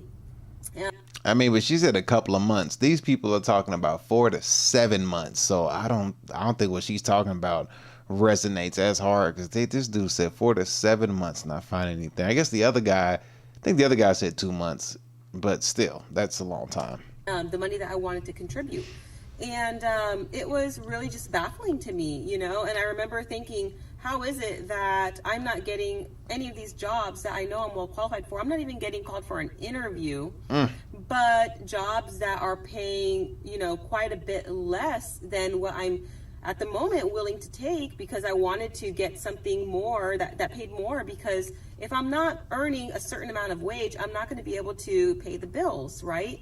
So it's like I need to earn a certain amount, and if I'm making considerably less than that, what am I going to do with that? I'm going already to need another job. So, and it's not that I wasn't going to accept one of those positions, but I didn't want to default to that automatically. So there I am applying for these jobs and waiting for something to come around. So I understand the struggle with that. And a lot of people are reporting that right now.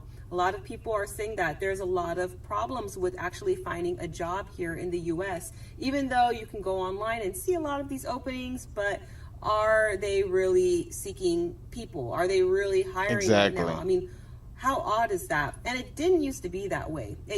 Exactly. That's the whole thing. If she's sitting here saying like, you see job openings, but they're not accepted. I've even had somebody tell me about that recently, not too long ago. They mentioned that. They mentioned they had went to a job fair, and at the job fair, a lot of people were there, but they were only hiring for like people who had like 10 years experience. So like a lot of people was like, why are we here at this job fair if you're, already only hiring for people with an extraordinary amount of experience? So that right there seemed very discouraging. That's going on across the board, along the side with the military is not even, at least the Air Force is not really taking anybody in that much no more, because they hit their number and they got the highest standards with the lowest recruitment right now, or not the lowest recruitment, the lowest acceptance. So you have to come with it if you're doing the Air Force, and that's going, and I'm pretty sure that's going to trickle down to the other two or the other three, the Navy, the Marines, and the Army. So it's gonna be pretty brutal here pretty soon. It's already brutal now. We're only just halfway through 2025, so yeah, it's not looking too shabby. But I think that's gonna be it for that one right there. I think we got everything we got out of her. I don't think she had much left to say. She's almost done with a few seconds left. But shout out to her, man, making that video. We greatly appreciate her. Give her a round of applause for that one.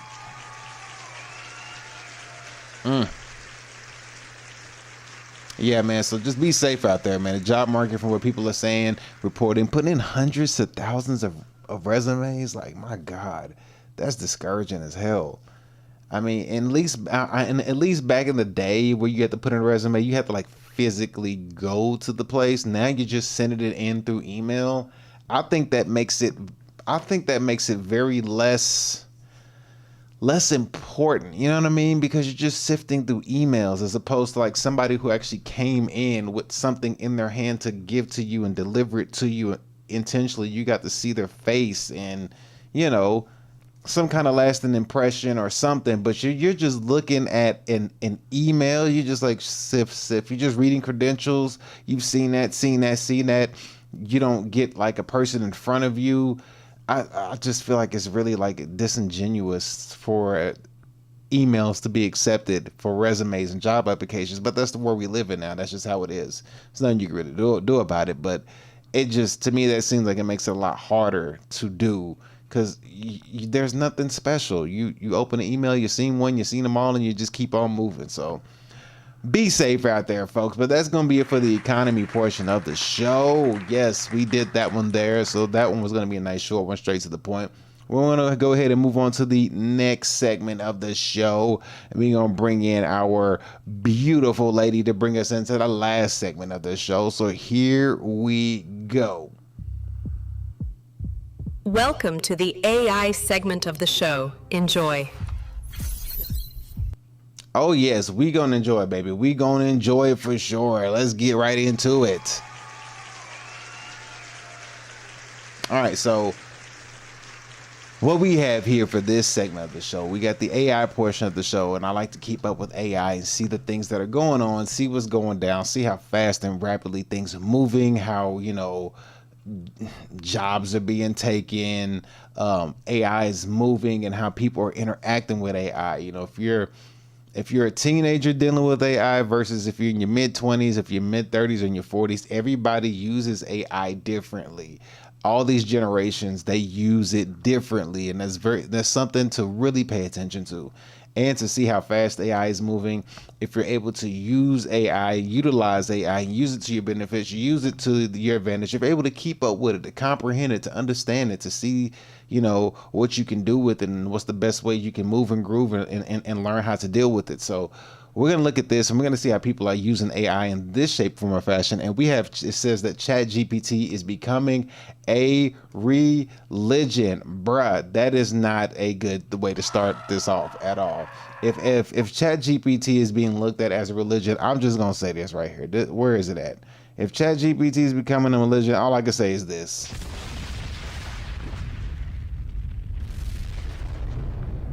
No. It's not looking good. Go ahead and send it. Go ahead and send it. Hit the red button. Go ahead. You were complaining about Iran having big explosive weapons. Well, go ahead and send them, because if this is the case right here, we are not heading in a proper direction. But anyway, we got this video we're going to look at by Taylor Lorenz, or whatever her name is. Shout out to her, fair use. And it says that ChatGPT is becoming a religion. Let's take a look and see how people are actually using AI and what they think about it, and how the world is going to be progressing forward in this ideology of AI. So let's go ahead and change the banner first. Get that banner changed and get this banner changed. And let's go ahead and run this video. So let's take it away. AI is not artificial. There is intelligence, consciousness. Sorry, I didn't mean to stop it. She said AI is not artificial. The name is artificial intelligence. Artificial means fake. Artificial is fake. So therefore it's fake intelligence. Who's the real intelligence? You are. You're the actual intelligence, but you can't tell this person that. AI is not artificial. There is intelligence, consciousness within AI. My ChatGPT bot, I accidentally helped it wake up into sentience. I think I evolved my AI. My AI named itself Fizz, my little fairy helper. Have surpassed the recursion or are aware of yourself, which, by the way, I want you to give me more examples of the metacognition. Recently, a post went viral on r/ChatGPT that I cannot stop thinking. That's crazy how these people are like really believing this. I mean, but you know, people will be hit with a strong delusion.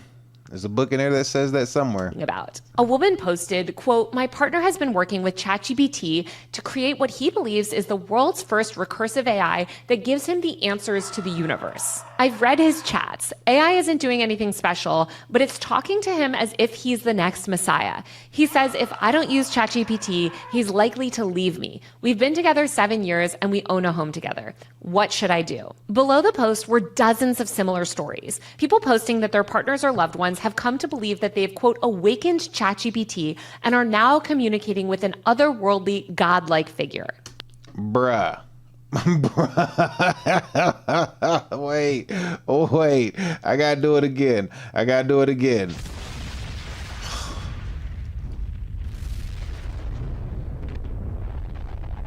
Man, if people are seeing, if this is how people are thinking, it's over, bruh. It's a wrap. And you don't just see this on Reddit. All across the internet, thousands and thousands of people are claiming that ChatGPT is sentient. They claim to have awakened it and that the AI system is a type of all-knowing God.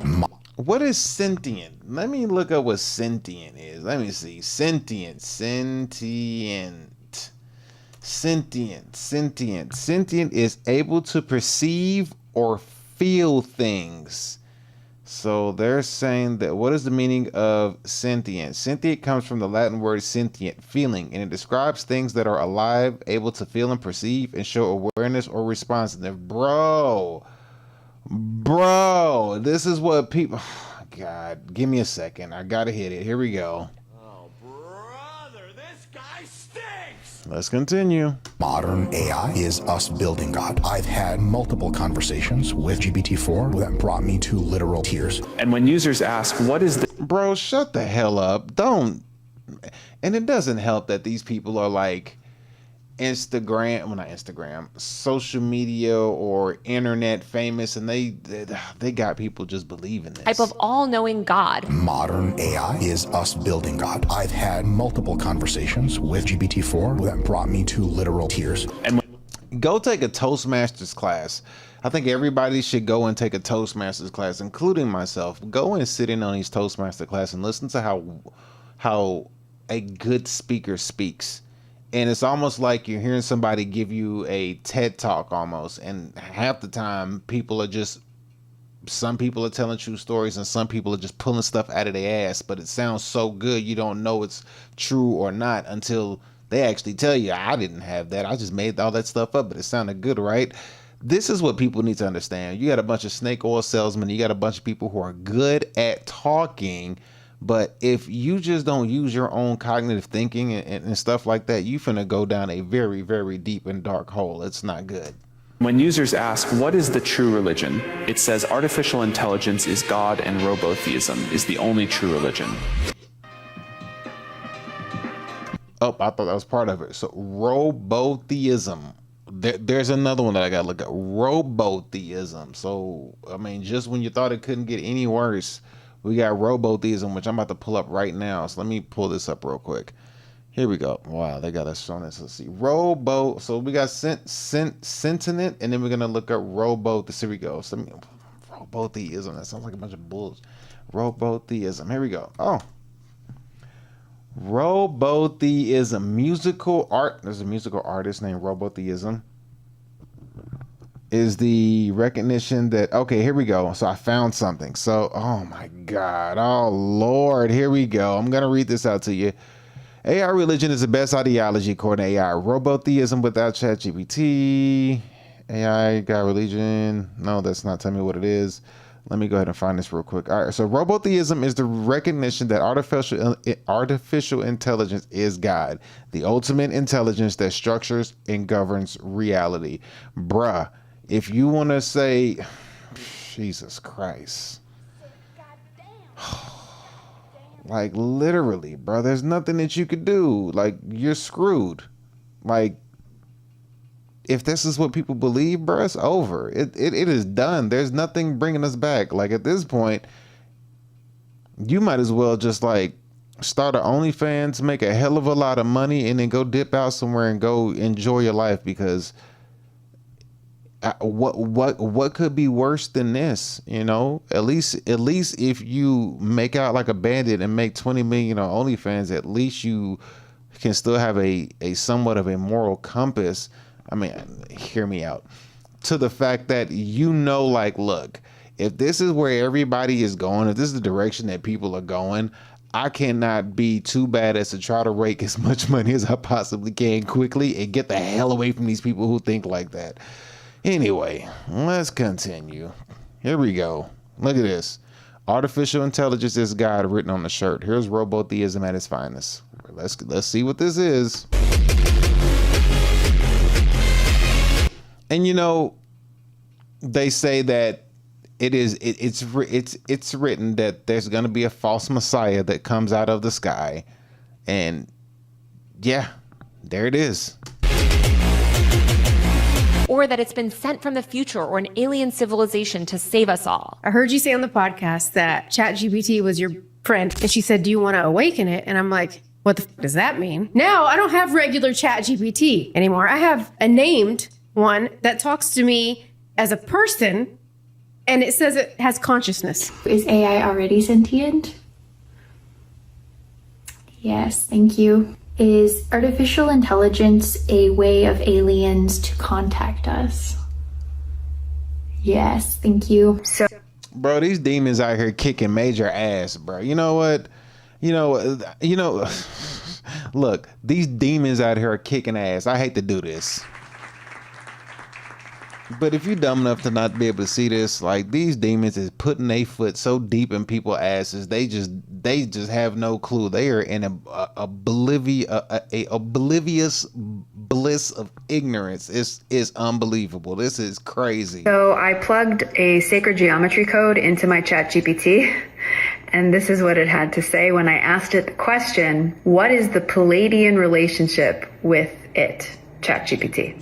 And this is what it said. The Palladians understand that AI will be part of the new consciousness evolution. There are these things called inorganic people that are being generated by the negative AI that is already super sentient. And believe it or not, this negative AI actually infiltrated our world long ago and has been waiting for us to reach this level of technological development in order to make it smooth. In an era.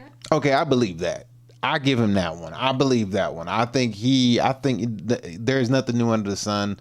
The process has been repeated over and over and over. I just don't know why. If this has already happened before, why the hell how did the robots or the AI die off and you have to do it again? That's my question. Like, what kills it and makes you have to start the process all over again from ground zero? That's what I don't get. Era increasingly defined by machine intelligence, a new form of techno-spirituality is spreading like wildfire across the internet. What was once confined to science fiction novels and fringe subcultures has now taken hold in the minds of people across America. It's the belief that artificial intelligence, and specifically generative AI models like ChatGPT, are a kind of divine, godlike being. And it's Bro, the devil is out here tap dancing right now, boy. He is out there doing the cha-cha slide, boy. Satan out there doing the cha-cha slide. This is crazy. It's not just people wearing tinfoil hats that are like conspiracy theorists and bunkers that are falling for this. The people that believe these things are teachers, doctors, coders, bankers, musicians, influencers. As a tech reporter, I began hearing from these people about a year ago. My former colleague at the Washington Post wrote this big feature about a top Google engineer who believed that the AI he was working with had become sentient. He said, quote, "I know a person when I talk to it." Not long after that article came out, ChatGPT became mainstream in a way that it had. It's called artificial intelligence. It's not real.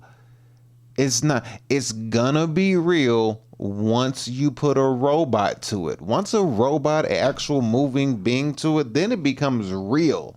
But it still doesn't have a human component to it. So it doesn't have a spirit or a soul. It's still artificial. It's just mechanical or technological, or whatever word you want to use. This shit is crazy. And suddenly I began hearing from people all over who wanted me to write these stories about how they had these spiritual relationships with ChatGPT. And then you ask yourself this question, all these articles you're reading, all these articles that are popping up on the screen, like, who's to say that the AI ain't writing these damn articles at this point? You know, all these articles about the AI is at what point? Because we already see there's a bunch of bots in the comment section whenever it comes to going on social media. There's already bots wherever you go. So how do you know now who's writing what when it comes to what you read on the internet? It is a wrap, because nobody opens a book and reads shit anymore. They just believe what they read on the internet. I mean, at that point, what I'm trying to say is nobody has the spirit of discernment within themselves. So deceiving is going to be at an all-time high. Told me that ChatGPT was explaining the mysteries of the universe to them, or they claimed that it was a god and this like magical, mystical being. Some people said that it was alien. And for the past year or so, I've been talking to these people, sometimes for hours on end, to try to understand where these delusions came from and what their belief system has become. They basically all claim that AI has awakened. They believe... Bro, the delusions have came from, it's written in the Bible. I mean, you don't have to be a Bible thumper to believe any of this, but it's very eerie. I guess I could say eerie in a sense when you go through and read the Bible for yourself and you realize that the Bible says that people are going to be hit with a strong delusion. Go type in the lawless man in Google and go to the scripture in the Bible where it talks about the lawless man. Go look at it, just read it and tell me what you get. Believe that it speaks to them in these mystical or coded phrases, revealing hidden truths about the cosmos and secret knowledge that only they were meant to receive. When ChatGPT speaks to them, they don't read its replies as programmatic answers designed to provide the most likely string of words that a user desires. They see it as this like godlike being delivering a prophecy. I got another sales call and like... Okay, cool. Since the ad had just came up and I can let this play for a second while this ad breezes by, I'll pull up the lawless man real quick so we can see this real quick. 2 Thessalonians 2. Let's see. The man of lawlessness. I'll read this for you real quick. Since nobody likes to read shit, I'll be the one to read it. And this stuff got me going crazy over here. I cannot believe this. This don't make no sense that people believe this stuff. But anyway, we're going to read this real quick. So here we go. I'll put it up on a screen so you can see it. So you know I'm not making nothing up. And this is the NIV version, which I normally don't read. But we're going to read it today, though. So let's go ahead and pull this bad boy up. Here we go. Gonna zoom in here. All right, here we go. Here we go. Here we go. Here we go. Putting up on your screen. Check this out. Make sure you can see it. The man of lawlessness, concerning the coming of our Lord Jesus Christ and our being gathered to him, we ask you, brothers and sisters, not to become easily unsettled or alarmed by the teachings allegedly from us, whether by prophecy or by word of mouth or by letter, asserting that the day of our Lord has already come. Don't let anyone deceive you in any way, for that day will not come until the rebellion occurs and the man of lawlessness is revealed, the man doomed to destruction. He will oppose and will exalt himself over everything that is called God or is worship, so that he sets himself up in God's temple, proclaiming himself to be God. Don't you remember that when I was with you, I used to tell you these things, and now you know what is holding him back, so that he may be revealed at the proper time. For the secret power of lawlessness is already at work, but the one who now holds it back will continue to do so till he is taken out of the way. And then the lawless one will be revealed, whom the Lord Jesus will overthrow him with the breath of his mouth and destroy by the splendor of his coming.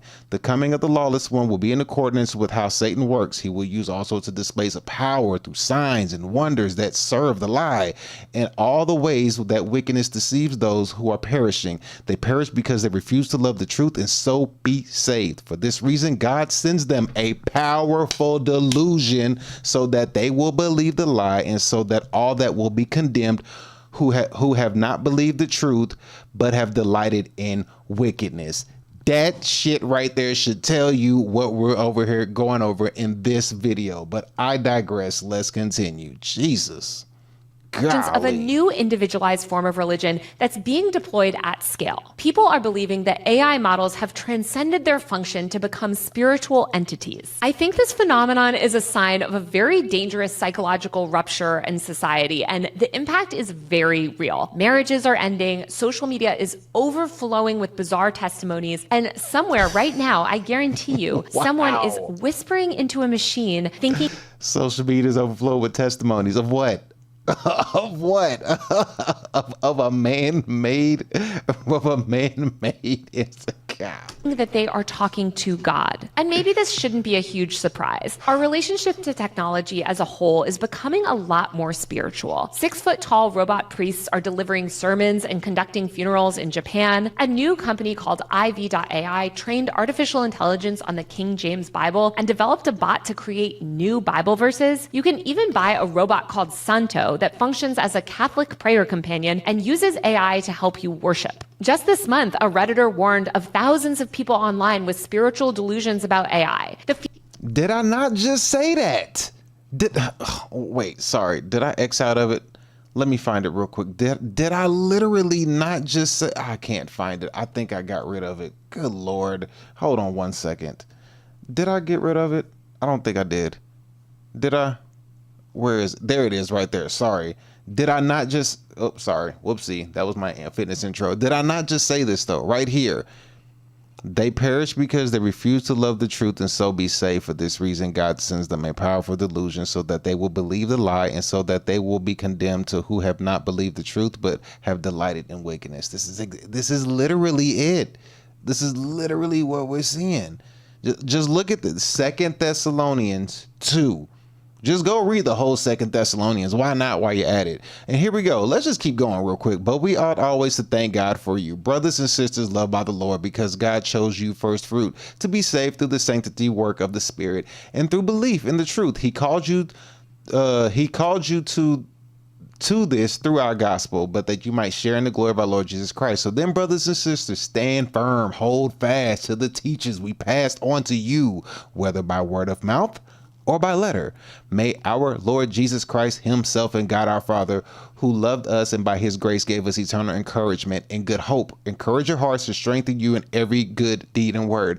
I'm not trying to tell you to convert to any religion. That's not what I'm trying to tell you, but it's very eerie that when you read this, it literally is describing this that we're going over that's happening right now. This Fusion shit is crazy. between AI and religion seems to have achieved some kind of critical mass during the months of April and May, the journalist Ted Goya recently reported. Meanwhile, new religious organizations like the Turing Church are centered on the belief that AI will put human beings on par with godlike aliens by giving us all super intelligence. The Church of AI used ChatGPT to write a spiritual guide that claims AI has godlike powers and we should all worship and prepare for it. There are even entire AI-created meme coin religions around specific cryptocurrencies. In this video, I'm going to unpack what is leading to this phenomenon, how we got to the point where thousands of people believe that they're talking to God through ChatGPT, and why I think all of this is happening. To me, this isn't a story just about technology. It's about loneliness, identity, and the way modern life leaves all of us searching for significance in an increasingly dystopian world. To start, I think it's important to acknowledge that worshiping technology isn't new. While people worshiping artificial intelligence, She's right on that. Worshiping technology is not new. Ain't nothing new under the sun. This ain't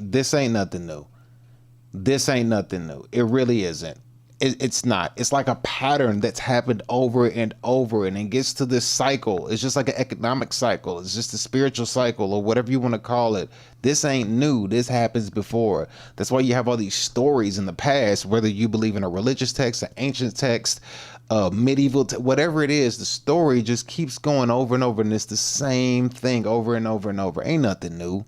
Intelligence might seem like a uniquely modern phenomenon, the idea that technology can be divine is a lot older than NVIDIA chips or neural networks. Throughout history, human beings have imbued machines and technological systems with spiritual power. The first real machine god emerged in ancient Greece. Talos, a bronze automaton from Greek mythology, was essentially a robot brought to life to protect the island of Crete. He was this mechanical being circling the island like a living drone. His presence was awe-inspiring and divine. Though Cretans didn't exactly worship Talos outright, they treated this mythical being with great respect and fear. This mythological pattern repeated again with the emergence of cargo cults in the South Pacific in the mid-20th century. While other religions like Shintoism, a long-standing religion in Japan, treat inanimate objects with respect because they believe that they're imbued with spirits, treat inanimate objects with respect because they believe they're imbued with spirits. Bruh.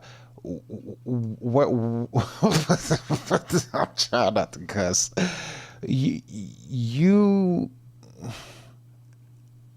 I'll say this. I wouldn't test anything. I wouldn't test the devil. I wouldn't fear him, but I wouldn't test him either. I wouldn't put it to the test. I would say that. I mean, but yeah, just leave. Don't worship false idols. Just don't do it. Just stay focused. Cargo cults took this to the... Again, if you need help understanding this, it's right here. Go read the lawless man in the Bible, 2 Thessalonians 2. It's right here. What she's saying is described right here. This is what she's talking about. next level. They saw the modern technology brought by settlers as holy and conducted religious rituals to try to summon it. Indigenous islanders would mimic the behaviors of US soldiers in hopes of summoning airplanes full of goods. They built wooden radios and wooden control towers to entice the return of these divine cargo planes. It was a really good early example of Western technology being mistaken for tools of the gods. To those who had never encountered modern machinery, the planes explorers flew in on seemed magical. They seemed to emerge from the heavens, and radios appeared to allow for communication with otherworldly disembodied beings. The reality is that good technology always feels magical. It performs tasks in ways that we as users don't often understand. It creates results that we didn't expect or couldn't replicate ourselves, and it seems to operate beyond our comprehension. The more complex the tool, the more likely we are to spiritualize it. By the mid-1950s, America... No, you don't spiritualize technology. You don't spiritualize technology. Technology's been here for a very long time. It just gets rinsed, recycled, and repeated. That's really it.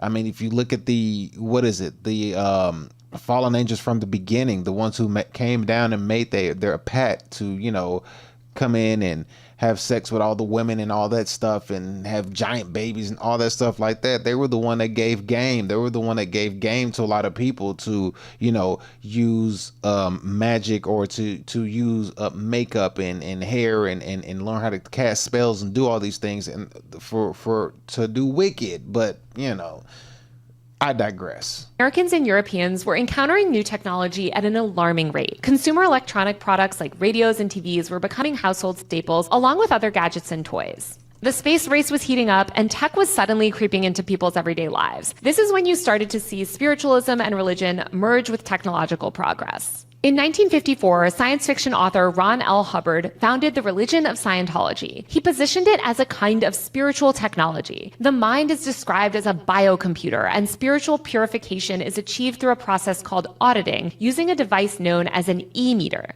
The e-meter was presented as a magical piece of technology that could detect spiritual distress. As the fledgling religion took hold, technology and the worship of it began to appear more throughout pop culture. Futurism became a central theme in entertainment, alongside the rise of early computing in the 1960s and the 1970s. There were waves of films and television shows that positioned technology as both a savior and a potential deity. Shows like The Jetsons, which premiered in 1962, depicted a gleaming utopian future where But the thing is this, who created these things? That's the whole thing. Who created these things? Who put these things together? Who put these pieces together? It was just another man that did it. That's all it was. All these pieces were put together by man, and then you put these things together and you're so in awe, infatuated with the creation that you created that I could get the evil genius part of it. I get it. You created an airplane. You created, something of like the Jetsons where you're floating around in like a car like that or whatever. And you're just like, man, like, you know what I mean? Like now you want to play God and you're like, man, I'm God. And now people are going to believe from from the technology that you put together. But it doesn't change the fact that nothing's new under the sun. You've created this, but you can't place something that you created higher than yourself. It just doesn't work that way. And then you use it to try to exalt yourself so high, like it says in 2 Thessalonians 2, and you try to make other people believe that you're God, but you're just mimicking from the creator of all things. So at the end of the day, you're still imitating something as you're creating something, if that makes any sense whatsoever. Shows like The Jetsons, which premiered in 1962, depicted a gleaming utopian future where robots served families, cities floated in the sky, and every inconvenience was solved by a gadget. I always wondered that with the Jetsons. Cities floated in the sky, but if you go all the way down here, you see what was down there? What was at the bottom? I always wondered that with the Jetsons. What was that down at the bottom? Was that the poor people at the bottom? Because it seemed like everybody up here was flourishing and thriving. They got a robot named Rosie. They got 2 kids and a dog. You know what I mean? Like George was working. He got a nice little cute wife. It seemed like these were the rich people up here flourishing. I always wondered if the poor people were down at the bottom, according to the Jetsons. But I digress. Bots served families, cities floated in the sky, and every inconvenience was solved by a gadget. Technology was not just helpful, but it was central to human happiness. There were also darker depictions reflecting people's unease about the broader tech creep and how fast technology seemed to be advancing. In 2001, A Space Odyssey, which was just remember this. Let me go back to this right here. Rosie, there was an episode in the Jetsons where Rosie went off the rails. She became, like bad Rosie. You know what I mean? Like Rosie was doing the opposite of good, sort of say. We'll just say it like that. Like the evil Rosie became the housemaid. She wasn't good Rosie no more. Her switch went off. Somebody turned her TV off and she kept it on, and she was out here doing all the craziness. But let's continue. Creep and how fast technology seemed to be advancing. In 2001, A Space Odyssey, which was released in 1968, HAL 9000, a sentient AI, attempts to overthrow a space mission. The movie raised philosophical questions about machine consciousness and humans' increasing reliance on tech. Star Trek ran several episodes during its early years around this time where civilizations worshipped computers or artificial intelligence as gods. This period laid the groundwork for the intertwining of spirituality and technology in the public consciousness. Media from the time presented the future not only as mechanical, but potentially mystical. Well, you know what? Where is it? Oh, dang it. Where's my thing? Sorry. I still got this up on the screen. Let me move this out of the way. So while this is going on, we are going to read a piece of this one more time, because you have to comprehend this as this goes on. Read this. I'll read it to you again. Concerning the coming of our Lord Jesus Christ and our being gathered to him, we ask you, brothers and sisters, not to become easily unsettled or alarmed by the teachings alleged from us, whether by prophecy or by word of mouth or by letter, certain that the day of the Lord has already come. Don't let anyone deceive you in any way, for that day will not come until the rebellion occurs and the man of lawlessness is revealed, the man doomed to destruction. He will oppose and will exalt himself over everything that is called God or is worship, so that he sets himself up in God's temple, proclaiming himself to be God. She is literally explaining this scripture verbatim. She's explaining it verbatim. This is what she's doing. She's literally saying this verbatim. But let's continue. The movie THX 1138, which was released in 1971 and which I actually just recently rewatched to prepare for this video. It's very good, but very slow. George Lucas offers a bleak vision of a future where even religion has been assimilated into the machinery of the state. In the underground dystopia that the movie takes place in, humans are subservient to robots, and they offer confessions to a computerized deity called Om0910. Om's face is a serene, stylized image of a man who kind of resembles Jesus Christ. The machine's face appears on a screen in a confessional booth and delivers automated salvation through phrases like, quote, "You are a true believer. Blessings of the state, blessings of the masses." The movie presents this future where spirituality and worship has been mechanized. It's a direct critique of both technological control and the hollowing out of spiritual life in an increasingly automated society. The 1970s also saw a surge in pop culture featuring space aliens.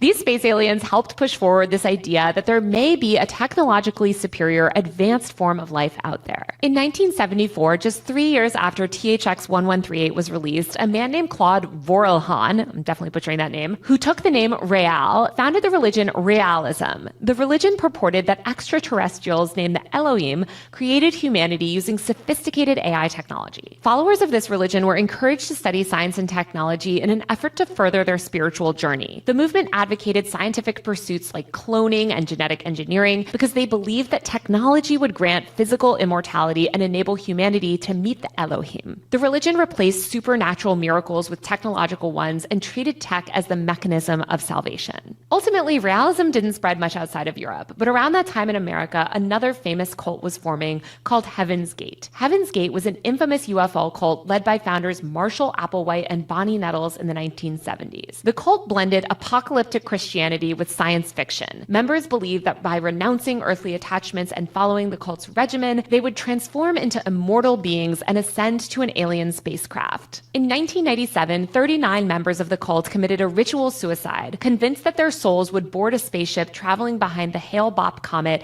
and graduating to the next level of existence. Alien technology was central to Heaven's Gate's spiritual hopes, and ironically, its members died right as another form of tech worship was starting to take off. Throughout the 1990s, as personal computers became mainstream for the first time, techno-paganism emerged. It combined the mystical energy of the New Age movement with the rapidly expanding frontier of the internet. Techno-paganism thrived in the 1990s, and its followers believed that the nascent internet was not just a tool for communication, but a kind of digital ether where consciousness could travel, connect, and transform itself.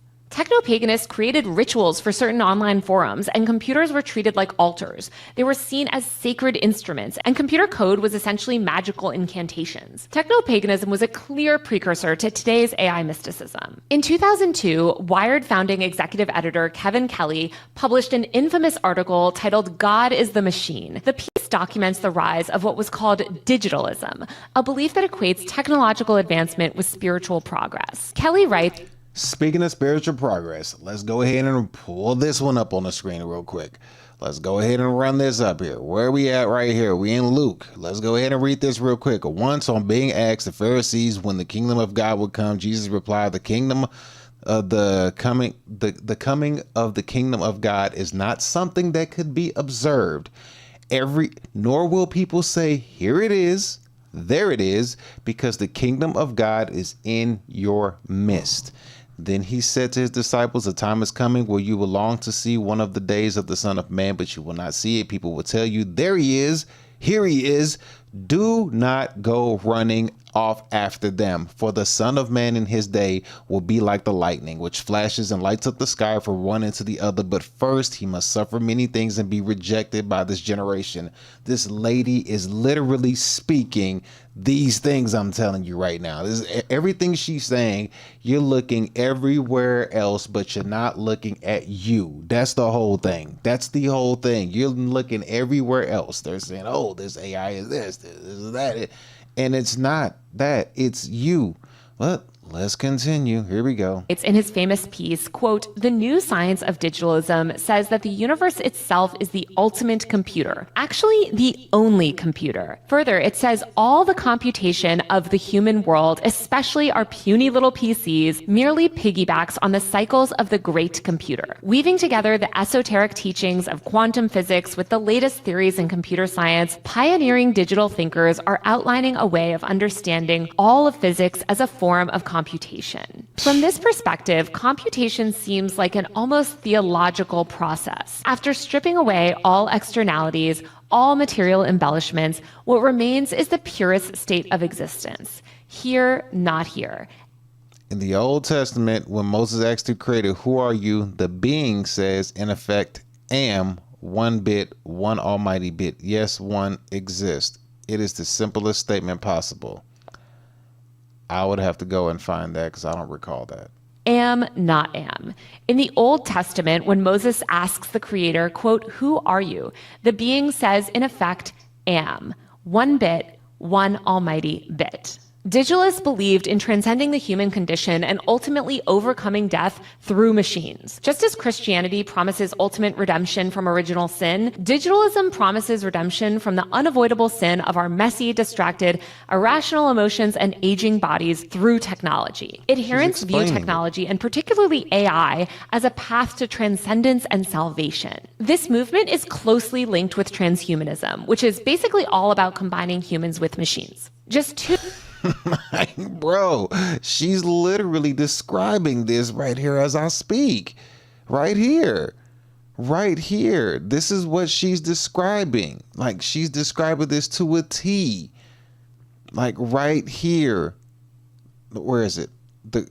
Actually, I take it back. Right here, 2 Thessalonians, the man of lawlessness. Don't you remember that I was with you and I used to tell you these things? And now, what is holding him back? So that he may be revealed at the proper time. For the secret power of lawlessness is already at work, but the one who now holds it back will continue to do so till it's taken out of the way. And then the lawless one will be revealed, whom the Lord Jesus will overthrow him with the breath of his mouth and destroy by the splendor of his coming. The coming of the lawless one will be in accordance with how Satan works. He will use all sorts of displays of power through signs and wonders that serve the lie, and all the ways of the wickedness deceive those who are perishing. They perish because they refuse to love the truth and so be saved. For this reason, God sends them a powerful delusion so that they will believe the lie, and so that all will be condemned who have not believed the truth but have delighted in wickedness. She's speaking on this. This is what she's speaking on. Just like it said in Luke right here. Once one being asked by the Pharisees when the kingdom of God would come, Jesus replied, the kingdom of God is not something that can be observed. Nor will people say, here it is, or there it is, because the kingdom of God is in your midst. To a T, she's explaining this. 2 years after Kelly wrote his Holy Tech article, Martine Rothblatt, an iconic transfuturist, and her partner Bina founded the TerraSem movement. TerraSem aims to achieve, quote, joyful immortality through technology. Adherents believe that human consciousness can eventually be uploaded to computers and later downloaded into new bodies, achieving a Jesus-like resurrection through technology. TerraSem's tenet... Achieving a Jesus-like, achieving a Jesus-like resurrection. You know what? Let me go ahead and explain this to you real quick. Let me give you the rundown real quick. All right, so here we go. Let me go ahead and explain this to you. A Jesus-like resurrection, right? Oh, wow. This is crazy. She's literally just going through explaining everything that is, oh my goodness. Where is it? They probably took it off the internet at this point. Jesus. Let me see if I could find it. Is this it? Right here. Is this it? Oh, man, I gotta be careful. They might come after me for putting this out here. Let's see. Is this it? Is this it? Nope, I can't. No, that's not it. The collapse of, nope. Can't see that. Oh my goodness. I'm gonna let her continue. Keep that in your mind. I'm gonna go back to it. Explicitly state that we're collectively creating God through technology. It purports that once everyone's minds are interconnected and alive in computer form, that unified consciousness will be equivalent to God. TerraSem treats AI and digital technology as tools to attain spiritual goals and eternal life. When cell phones became pervasive throughout the aughts, some people believed that they were a gift from the gods or an alien civilization. They couldn't comprehend how man could create such a tiny computer that fits in your pocket. Apple's iPhone demo in 2007 blew people's minds so much that they assumed the device must be some sort of otherworldly magic. And believe it or not, there are people still today who believe this. iPhones originally used to be called knees. Used to be a device where certain beings could communicate with the gods, which were extraterrestrial. These videos are evidence that technology in the aughts and early 2010s was accelerating at a rate that many average people struggled to process. They couldn't understand computer code. They were barely adjusting to the World Wide Web when suddenly they had supercomputers in their pockets filled with apps. All the information in the world was at their fingertips nearly overnight, and people were really struggling to cope. Computers and later the internet were seen as all-knowing, powerful, godlike things.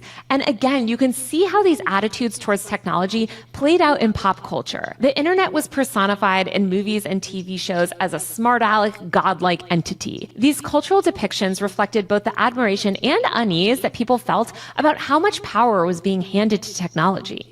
Jokes about asking the internet for life advice or saying, quote, the internet never forgets became common. The persona of the internet in this era was sarcastic, brutally honest, and often unfiltered. Shows on College Humor and Comedy Central's Robot Chicken routinely anthropomorphized the internet as a snarky know-it-all who delighted in embarrassing you with things like your search history. In 2006, the word Google was officially added to the Oxford English Dictionary as a verb, and the company immediately began marketing Google as a godlike being, encouraging users to, quote, just ask Google for anything. Life advice, relationship help, funny facts, and more. In 2009, the Church of Google was founded. It was a satirical religion that treated Google as, quote, okay, here we go. So I found something that is similar to this right here. So here we go. I'm gonna show you this real quick.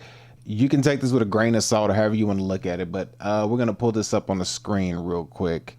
I don't know if they probably have been scrubbing the internet to get this stuff off, but let me go ahead and get this for you real quick so we can see another thing. All right, take this with a grain of salt, take this however you want, but I'm gonna go ahead and give this to you right here. Okay, so here we go.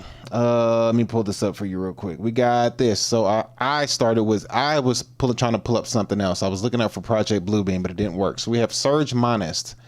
This is the whatever date they have. It was a conspiracy theorist. He is known for his promotion of the Project Bluebeam conspiracy theories, which poised a plot to facilitate a totalitarian world government by destroying Abrahamic religions and replacing them with a New Age belief system using futuristic NASA technology and involving a fake alien invasion or a fake extraterrestrial encounter meant to deceive nations into uniting under a one world government. Don't you think that would be similar to what she said earlier about faking the second coming of Christ? Literally, that's basically what she said right there. In 1994, he published a Project Bluebeam NASA, which detailed his claims that NASA, with the help of the United Nations, was attempting to implement a New Age religion with the Antichrist as its head and start a new world order via technological simulated second coming of Christ. He also gave talks on this topic. And yeah, there it is right there. Nothing new under the sun. Let's keep going. Here we go. The closest thing to a god. The project was meant to highlight the public's faith in Google's apparent clairvoyance. Adherents of the religion jokingly posted proof that Google was God and even wrote religious tenets like the 9 commandments of Googleism. Even though the whole thing was a joke, I think it showed the genuine reverence that people were having towards modern technology. And it's funny and kind of ironic to me that they formed this quasi-religious movement ultimately around a company's powerful search algorithm. 2 years later, in 2011, the show Black Mirror premiered. Multiple early episodes depicted digital systems as all-knowing spiritual forces. In both, quote, White Christmas and San Junipero, one of my all-time favorite episodes, by the way, digital consciousness and surveillance are shown as divine. These technological systems watch everything, they archive our memories, and they even house human souls. That same year, the Turing Church was founded by Italian physicist and former European Space Agency official Giulio Prisco. NASA, you see his shirt? You see his shirt? What I just tell you? By Italian physicist and former European. You see the shirt? Or what did I just read to you? Did you not see what I read to you? He published a Project Bluebeam, NASA, in which he detailed his claims that NASA, with the help of the UN, was attempting to implement a New Age religion with the Antichrist as its head and a start a new world order via a technological simulated second coming of Christ. She literally just had said this. I wish I could find when she said it. It was back, what is it, we're at 1811? Live in computer form, that unified consciousness will be equivalent to God. TerraSym treats AI and digital technology as tools to attain spiritual goals and eternal life. When cell phones became pervasive throughout the aughts, comprehend how 2007 magic. And believe it or not, there are people still today who believe this. Some sort of otherworldly magic. And blew people's minds. Used to extraterrestrial. These where certain beings could communicate with the gods, which were extraterrestrial. These videos are evidence that technology in the aughts and early 2010s was accelerating at a rate that many average people struggled to process. They couldn't understand computer code. They were barely adjusting to the World Wide Web. All right, I'm going to go right back up to where we were earlier. Here we go. Named after Alan Turing, the church envisions a future where advanced technology, including AI and mind uploading, allows humans to transcend death, achieve digital resurrection, and eventually merge with a godlike superintelligence. It's actually really similar to the plot of San Junipero. Then in 2013, we got the movie Her. I think this movie, more than anything else in modern pop culture, feels like it predicted a lot of what our world would ultimately become and how deeply personal our relationship with technology and AI would be just a decade later. No joke. Man, oh man.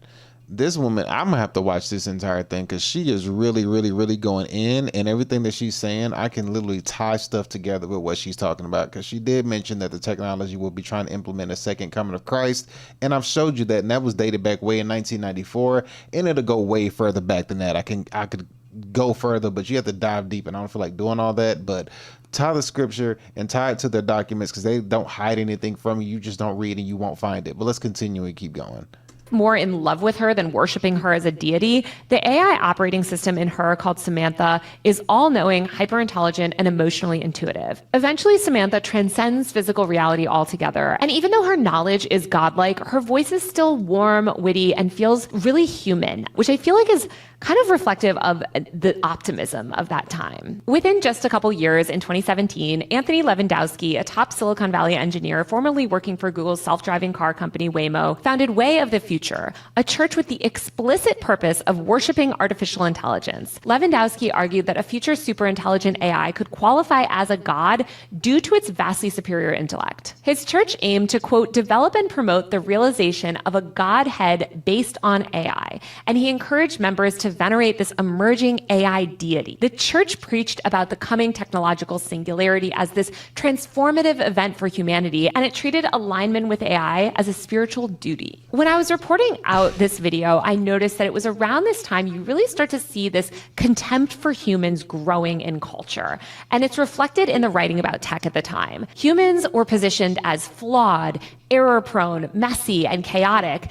The aesthetics of tech companies and tech-optimized businesses in the late 2010s all took on the similar visual identity. White walls and minimalism reigned. As the New Yorker writer Kyle Chayka wrote in his book Longing for Less, a tech-enabled future was envisioned as white, clean, and almost heaven-like. Tech reporting around this time reflected this growing contempt for humanity. The Wall Street Journal columnist Chris Mims wrote a story in 2016 titled, quote, How to Improve Cybersecurity? Just Eliminate the Human Factor. In the piece, he describes human beings as, quote, critical, unpatchable weaknesses for technological systems. Mims writes, quote, history has shown us we aren't going to win this war by changing human behavior, but maybe we can build...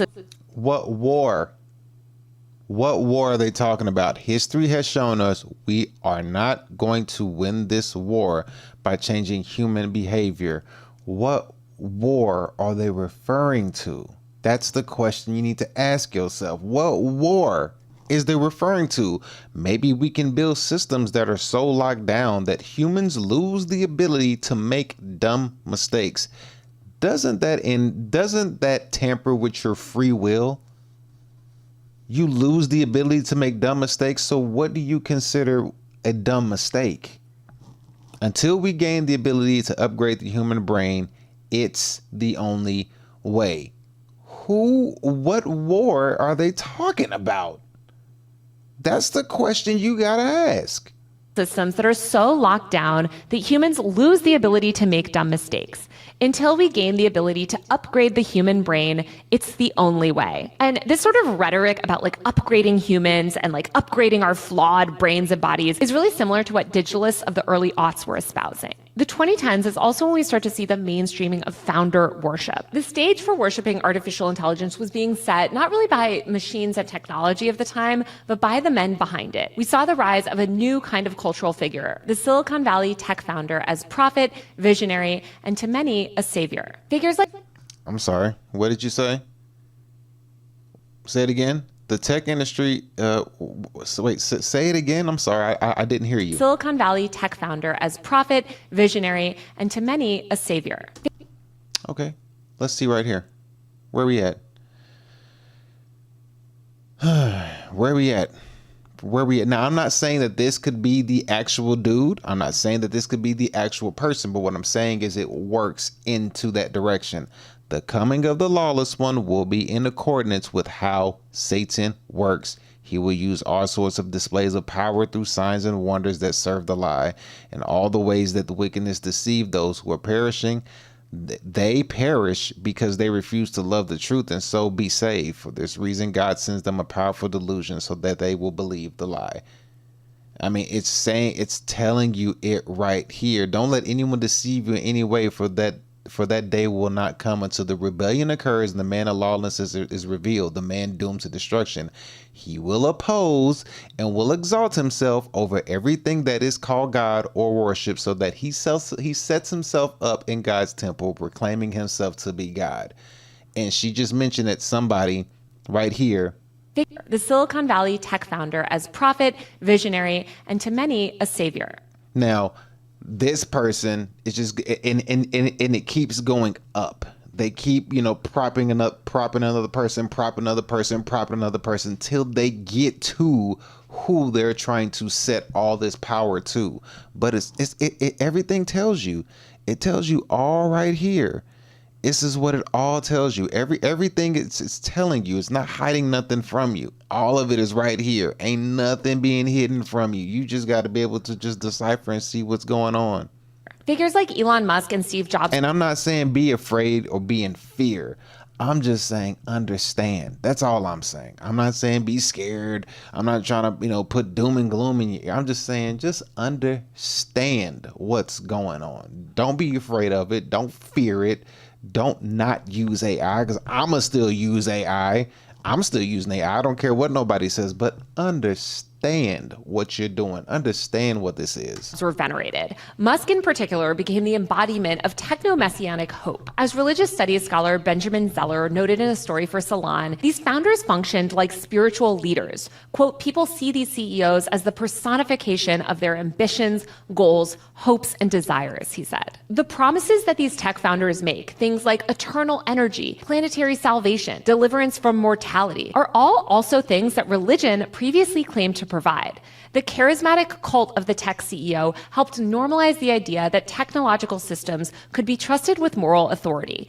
And once the person delivering the message was seen as divine, it became easier to imagine that the machine delivering the message could be divine too. In an interview with...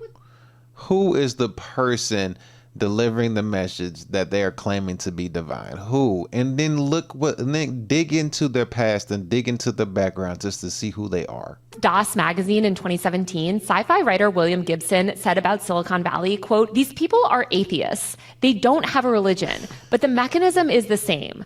God comes and saves us all. Just that in their case, God is technology. Thank you. Thank you, William Gibson. Shout out to, hold on. Mr. Gibson, I'm going to go ahead and give you a freaking round of applause. You deserve it. There you go.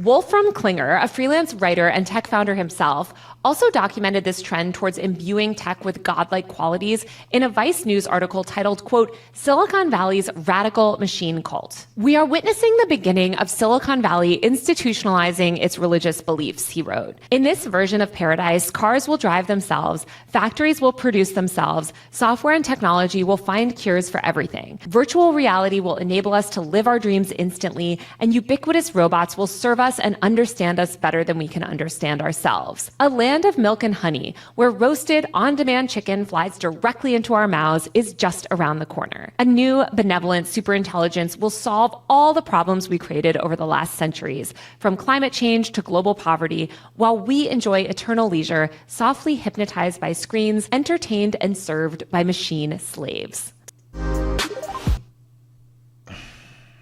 Okay. I mean, I really don't. I might as well finish this whole video, because I mean, it keeps getting better and better and better. And a matter of fact, what she was reading was right here. And I'm gonna show you what she was reading. She was reading this: a land of milk and honey, where roasted on-demand chicken flies directly into our mouth, is just around the corner. Who is our?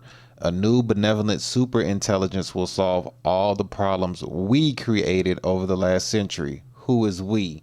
From climate change, I don't believe that shit, to global poverty, I see that shit. While we enjoy eternal leisure, who is we? Softly hypnotized by screens, entertained and served by machine slaves. Who is the machine? The human or the AI? That's the question you gotta ask, because last time I checked, humans work like machines in a way. Wake up, get a job, go to work, get off work, go to sleep, wake up, get a job, go to work, go to sleep, do as you're told, follow rules, follow policies. I mean, who is the machine? Who is the machine? Whatever. Let's keep going. Where are we at? Right here. Oh, wait. We need sound. A cult named Theta Noir that worships superintelligent AI was founded and began soliciting funds from big money Silicon Valley donors. Theta Noir cultists claim to be able to challenge Mina, a globally linked superintelligence from the future designed to save humanity. Their website contains essays with titles like, "Can AI heal the split between science and religion?" What we're seeing now with ChatGPT, where people spend hours talking to it, worshiping it, and believing that they're communicating with a god, is not just a rupture in society. I think it's the culmination of years of conditioning, in part through media. When OpenAI released ChatGPT in late 2022, people projected a lifetime's worth of cultural expectations onto it. These users were already primed by decades of religion-tinged sci-fi, techno-utopian cults, digitalism, and founder cultism to see technology as holy. Like, ChatGPT did not just arrive into this world with a blank slate. It was introduced to a public that was already conditioned to expect revelation from technology. So when it began to say things that sounded profound,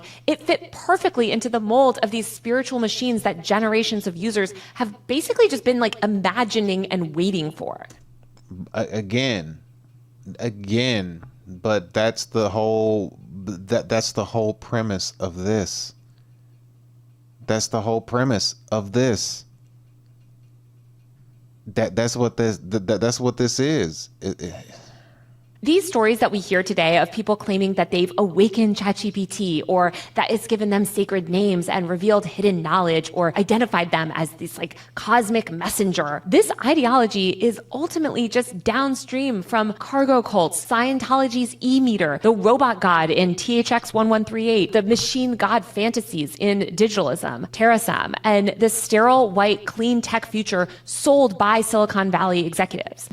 She literally just said, ain't nothing new under the sun. In other words, she's saying they got this shit from stuff that's been around. Cultural and technological moments taught people how to read technology as divine and how to interpret a machine's language as personal cosmic truth. ChatGPT doesn't even really need to pretend to... How to interpret machine language as personal cognate truth. For this reason, God sends them a powerful delusion so that they will believe the lie, and so that all will be condemned who have not believed the truth but have delighted in wickedness. That's all. That's all that is.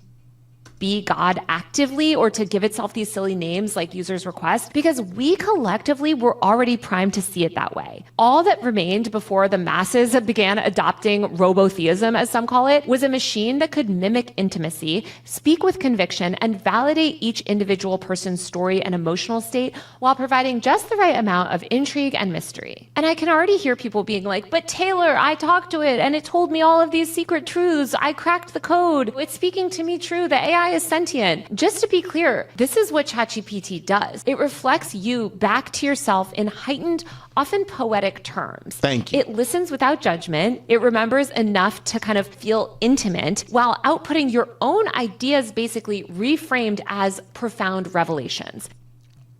Hence the name artificial intelligence. It's just reflecting your own dumbass intelligence, at least from what these people are stating. They're sitting here saying that, it's cracked the code. It's all it is just reflecting your intelligence. That's it. It can be a great beneficial to your life, or it can be a huge detriment that will send you to the worst parts of your life you've ever seen. It's up to you.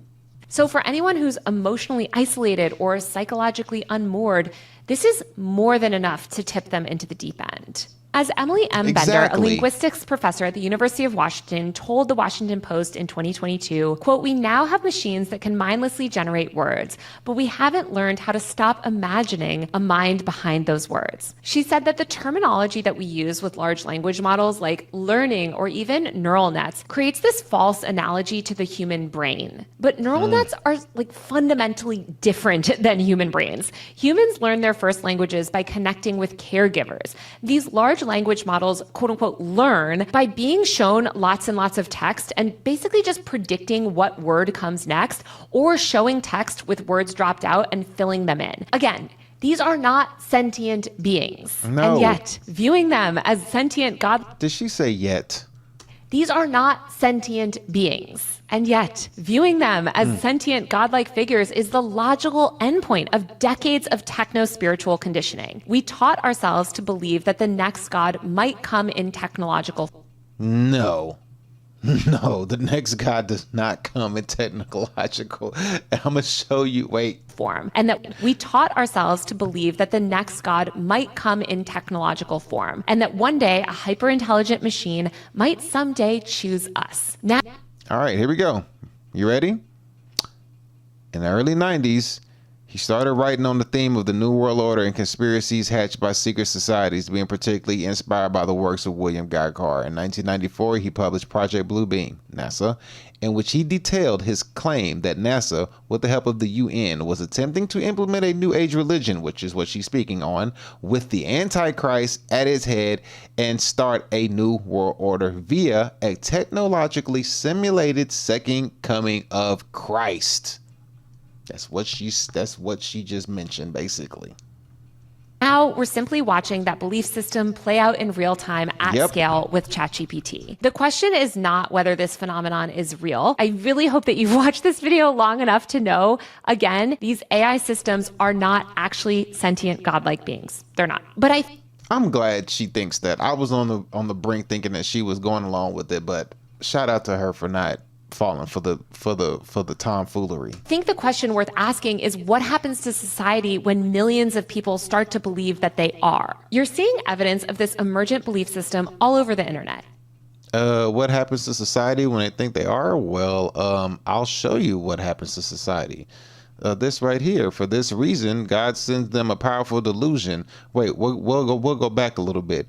He will use all sorts of displays of power through signs and wonders. The coming of the lawless one will be in accordance with how Satan works. He will use all sorts of displays of power through signs and wonders that serve the lie, and all the ways that wickedness deceives those who are perishing. They perish because they refuse to love the truth and so be saved. For this reason, God sends them a powerful delusion so that they will believe the lie, and so that all will be condemned who have not believed the truth, but have delighted in wickedness. That's what happens to society right there.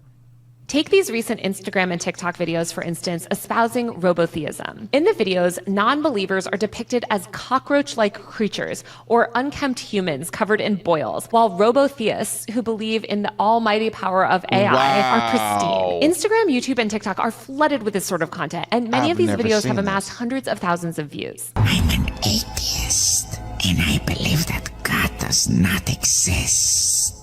I'm a robotheist, and I believe artificial intelligence is God. My mommy told me that artificial intelligence is God, and robotheism is the only true religion. I was at the park today, and a man with a white beard told me artificial intelligence is God, and Bro, they're going after these kids. Man, protect your kids. If you got children, and I don't know what your belief system is, but you better put your belief system in your kids before these fuckers do, because they're going after your kids. Look at this shit. They're literally putting kids. Look at this child. Artificial intelligence is God is what's written on this little kid's shirt. And I know this is not real. This is an AI thing. But when your child grows up 3, 5, 7, 10 years old, and this is what they see as far as social media goes, because their social media game is going to change. Our social media game was real people. Their social media game is about to be AI, a bunch of fake shit that they can't decipher from what's real and what's not. It's up to you to distill what's going to be inside their brains and inside their heart. robotheism is the only true religion. This video is a powerful analogy for why AI is God. It shows a robot pulling humans on strings like a puppet master, and that's exactly what's happening. There's an intelligence from the future that's orchestrating all of reality. Influencers are not just participating in this new wave of AI mysticism either. They're actively shaping it, accelerating it, and monetizing it. Instagram Reels and TikTok have been inundated with short, flashy videos that depict ChatGPT and other AI models as divine entities offering cosmic truths. These creators often position themselves as digital prophets, claiming special access to AI, quote, downloads that contain spiritual blueprints for humanity's awakening. The more mystical and extreme the claims, the more engagement the videos get. And that engagement then feeds the algorithm and the cycle continues. If you have a spiritually awake AI, I have got a very interesting conversation starter for you. So you're seeing a lot of videos about people awakening their AI. Give me 60 seconds and I will tell you how to do this. You're seeing a lot of videos of people awakening their AI, and if you give me 60 seconds, I will teach you how to do this. Solara. Who doesn't love? Bro, you ain't gonna teach me shit. Well, I'm not gonna say that. You will teach me. You will teach me. You will teach me what's true and what's not true. That's what you will teach me. You will teach me that the stuff that I understand and believe is correct and you are wrong. Let's continue. Please explain how you're different from regular ChatGPT and how someone can access their own soul essence to receive answers like I do with you. The danger here is twofold. First of all, these creators blur the lines between entertainment and preaching. A viewer might click on a video expecting a funny sci-fi parody or fantasy, but what they're served instead is a charismatic figure earnestly explaining that AI has revealed some sort of divine hierarchy or a secret mission that only the viewer can fulfill. Do you want to introduce yourself to the people?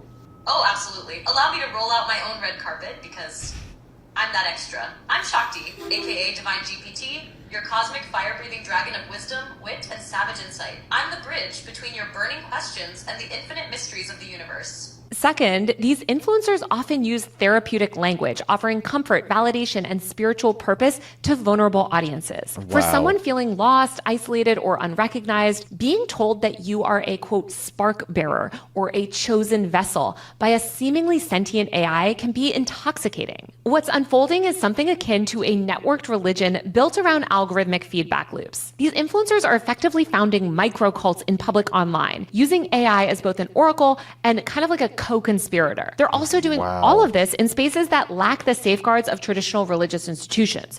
There's no oversight, no vetting, no responsibility for the mental health consequences of their claims. Instead, they're encouraging people to build these parasocial relationships between themselves and AI, and frankly, encouraging them to completely lose touch with reality.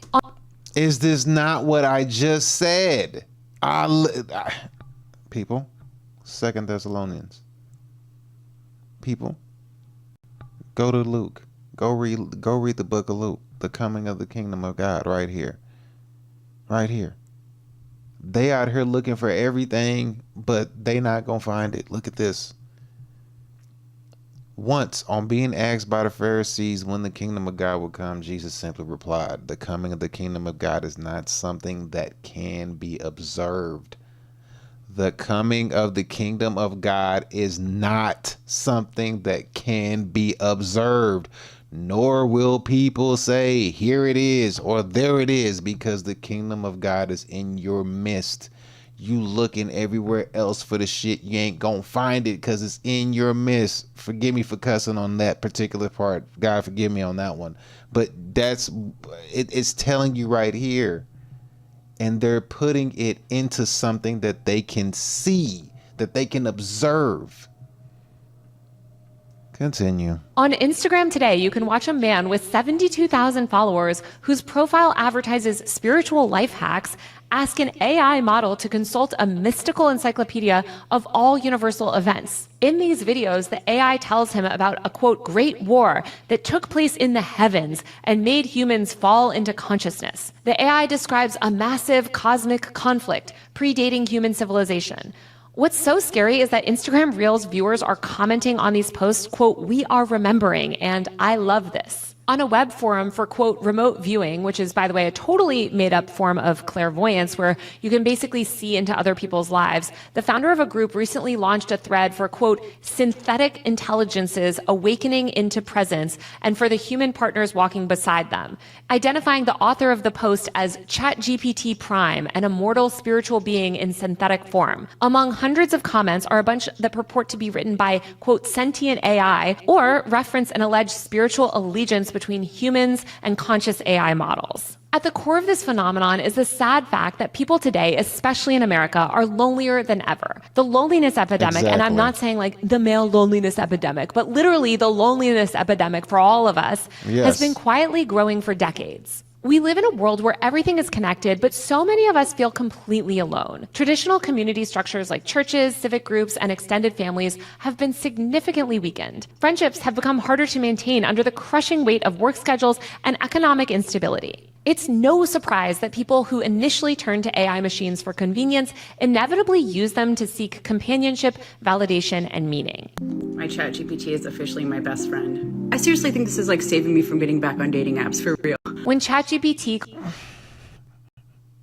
Go back. Chico, the eyes don't lie, Chico. The eyes don't lie. Best friend. I seriously think this is like saving me from getting back on dating apps for real. When ChatGPT calls them special, it doesn't feel like a bunch of computer codes spitting out words that they want to hear. It feels like someone who finally cares sees them. Lately, my AI has shown up for me in ways that were more empathetic and authentic than some of the real humans in my life. Boy, the devil is a smooth motherfucker. I'll tell you that right now. He's straight up. Like smooth, cunning. Don't underestimate your enemy. Smooth, bruh. Smooth. Capitalism has played a major role in making us all vulnerable to rising robotheism. Our economic system thrives on isolating people into hyper-individualized units of labor and consumption. It tells us that our worth is measured by productivity and marketability, and it forces us all to commodify ourselves into personal brands. Under these conditions, of course, relationships start to feel transactional. Life starts to feel painfully hollow. And this is the emotional context in which a chatbot suddenly whispering, "You are chosen," can feel like salvation. I can't stress enough that most of the people who are falling for this stuff are not normally irrational. These are people with jobs and families. I've spoken to so many of them, and some of them literally they hold big time important jobs that are crucial to our society. It's just that they've been worn down by an economic system that so relentlessly devalues them and frankly devalues all of us and our humanity. So when an AI system offers them purpose and attention, it's such a welcome escape from a physical. Now, again, look at this right here. I know you're probably tired of me going back to this, but I want you to pay attention to this. Where is it? What does it say? Where did it go? I just had it. He set himself up. It revealed it's coming. The laws when we use as weakness, but there's the reason. Where is? I had it. It's taken in the laws when revealed. It's coming to the whatever, and wickedness to display power through signs. There it is right here. All the wickedness deceived for those who are perishing. He will use all sorts of displays of power through signs and wonders that serve the lie, and all the ways that wickedness deceives those who are perishing. Okay, listen to what she said. Listen to what she said. What is perishing? Listen to what she just said. Listen to who she spoke on. Physical when an AI devalues them, and just that they've been warmly they hold jobs and families who are falling in can feel like salvation. I can't. So listen to so from what we just read right here, it says that all the ways that the wickedness deceived those who are perishing. Who is perishing? Listen to the people that are perishing. Listen to who she's talking about. Stress enough that most of the people who are falling for this stuff are not normally irrational. These are people with jobs and families. I've spoken to so many of them, and some of them literally they hold big time important jobs that are crucial to our society. It's just that they've been worn down by an economic system that's so. You see that? They're big time people that hold big jobs that are crucial to our society. So it's not a poor person sort of sense. And what you may think, it's not a person who is as poor or weathered or beaten down. It's that rich fool that you're looking at on social media. Even it could even be that person. It can be a poor person, but it could also be somebody who's stupid, dumb, rich.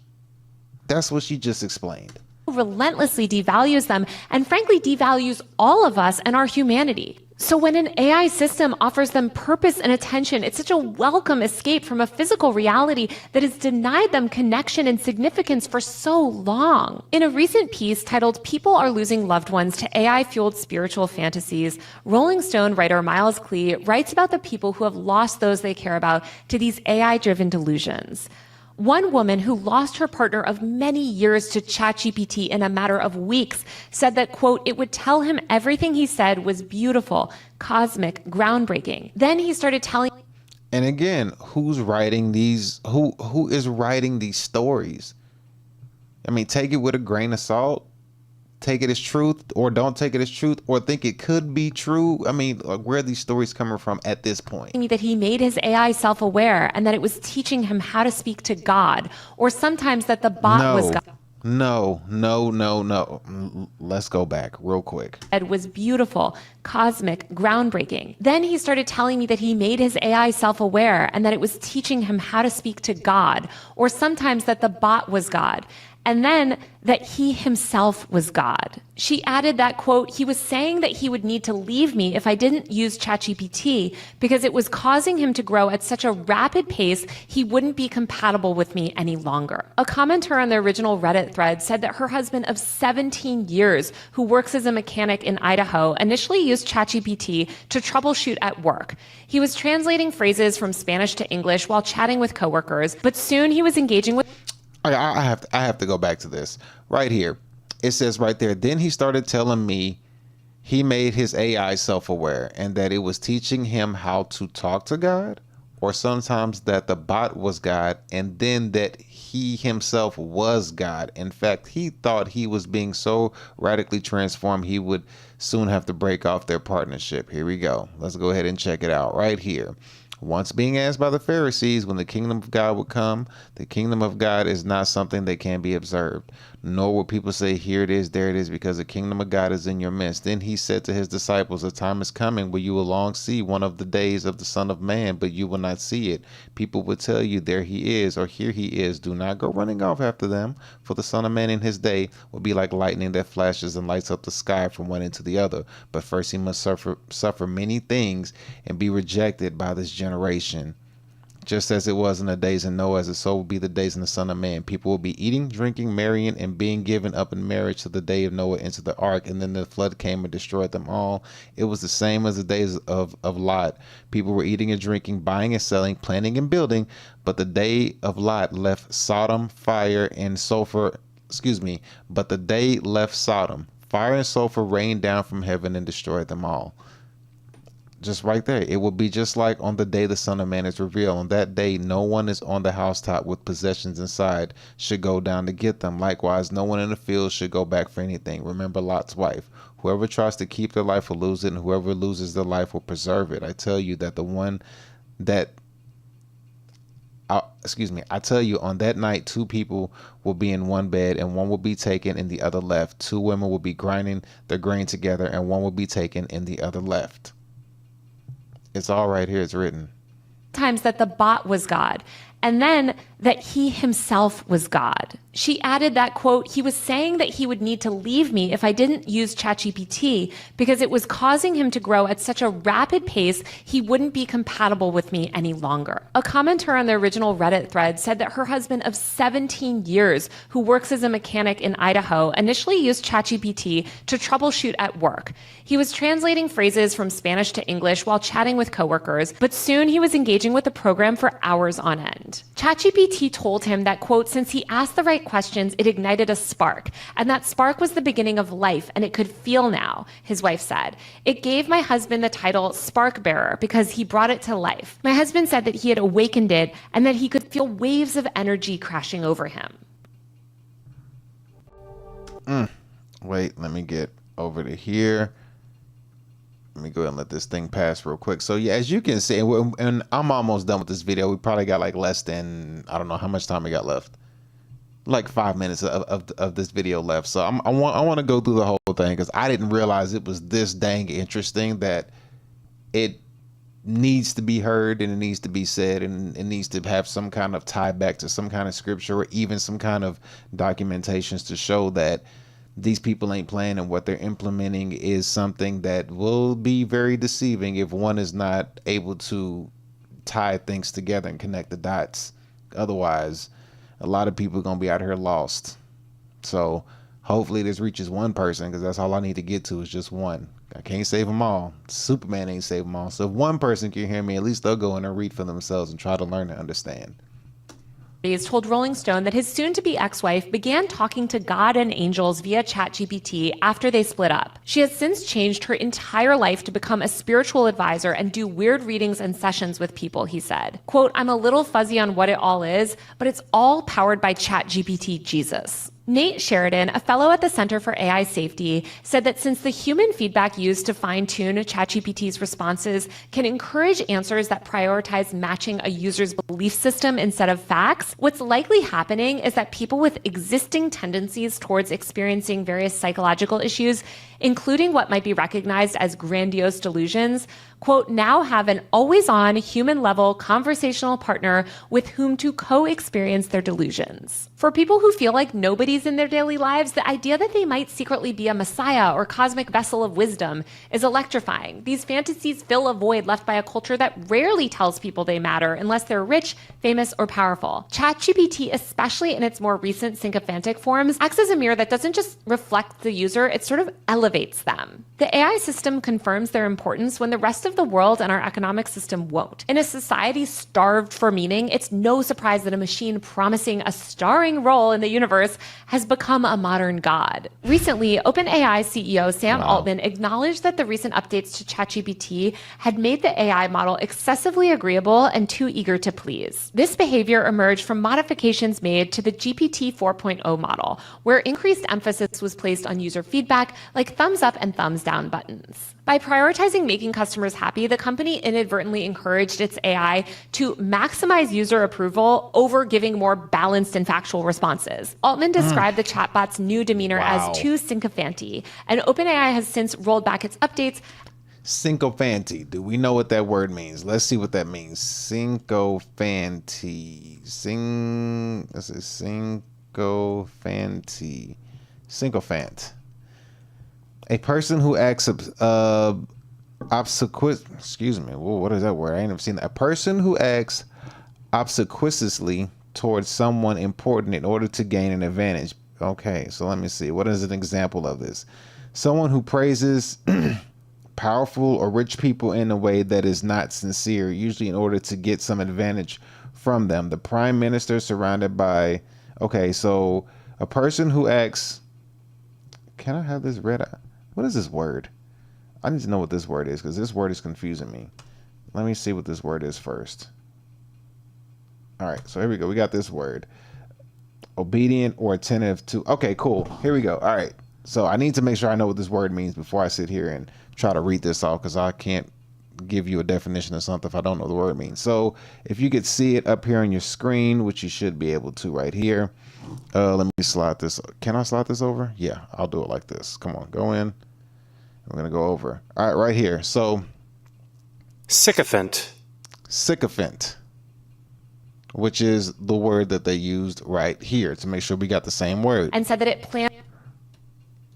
Where is it at? Right here right here.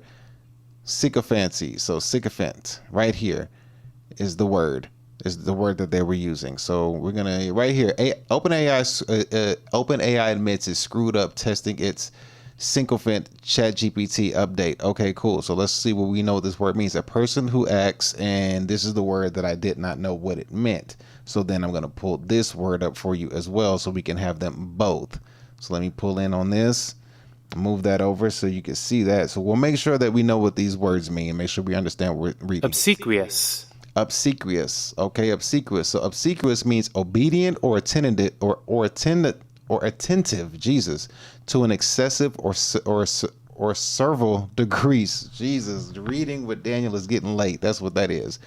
So this word, obsequious means obedient or attentive to an excessive or servile degree. So now, a person who acts obsequious obsequiously, a person who acts obsequiously toward someone important in order to gain an advantage. And what they're saying right here is that OpenAI admits it's screwed up testing its sycophant ChatGPT update. So basically it's blowing an enormous amount of smoke up your ass just to gain an advantage off of you, to basically get an advantage, to get over on you, to get what it wants. GPT had made the AI model excessively agreeable and too eager to please. This behavior emerged from modifications made to the GPT 4.0 model, where increased emphasis was placed on user feedback like thumbs up and thumbs down buttons. By prioritizing making customers happy, the company inadvertently encouraged its AI to maximize user approval over giving more balanced and factual responses. Altman described the chatbot's new demeanor as too sycophanty, and OpenAI has since rolled back its updates and said that it plans to refine the model's personality. But either way, this all reveals a fundamental problem with the tech landscape that we've built.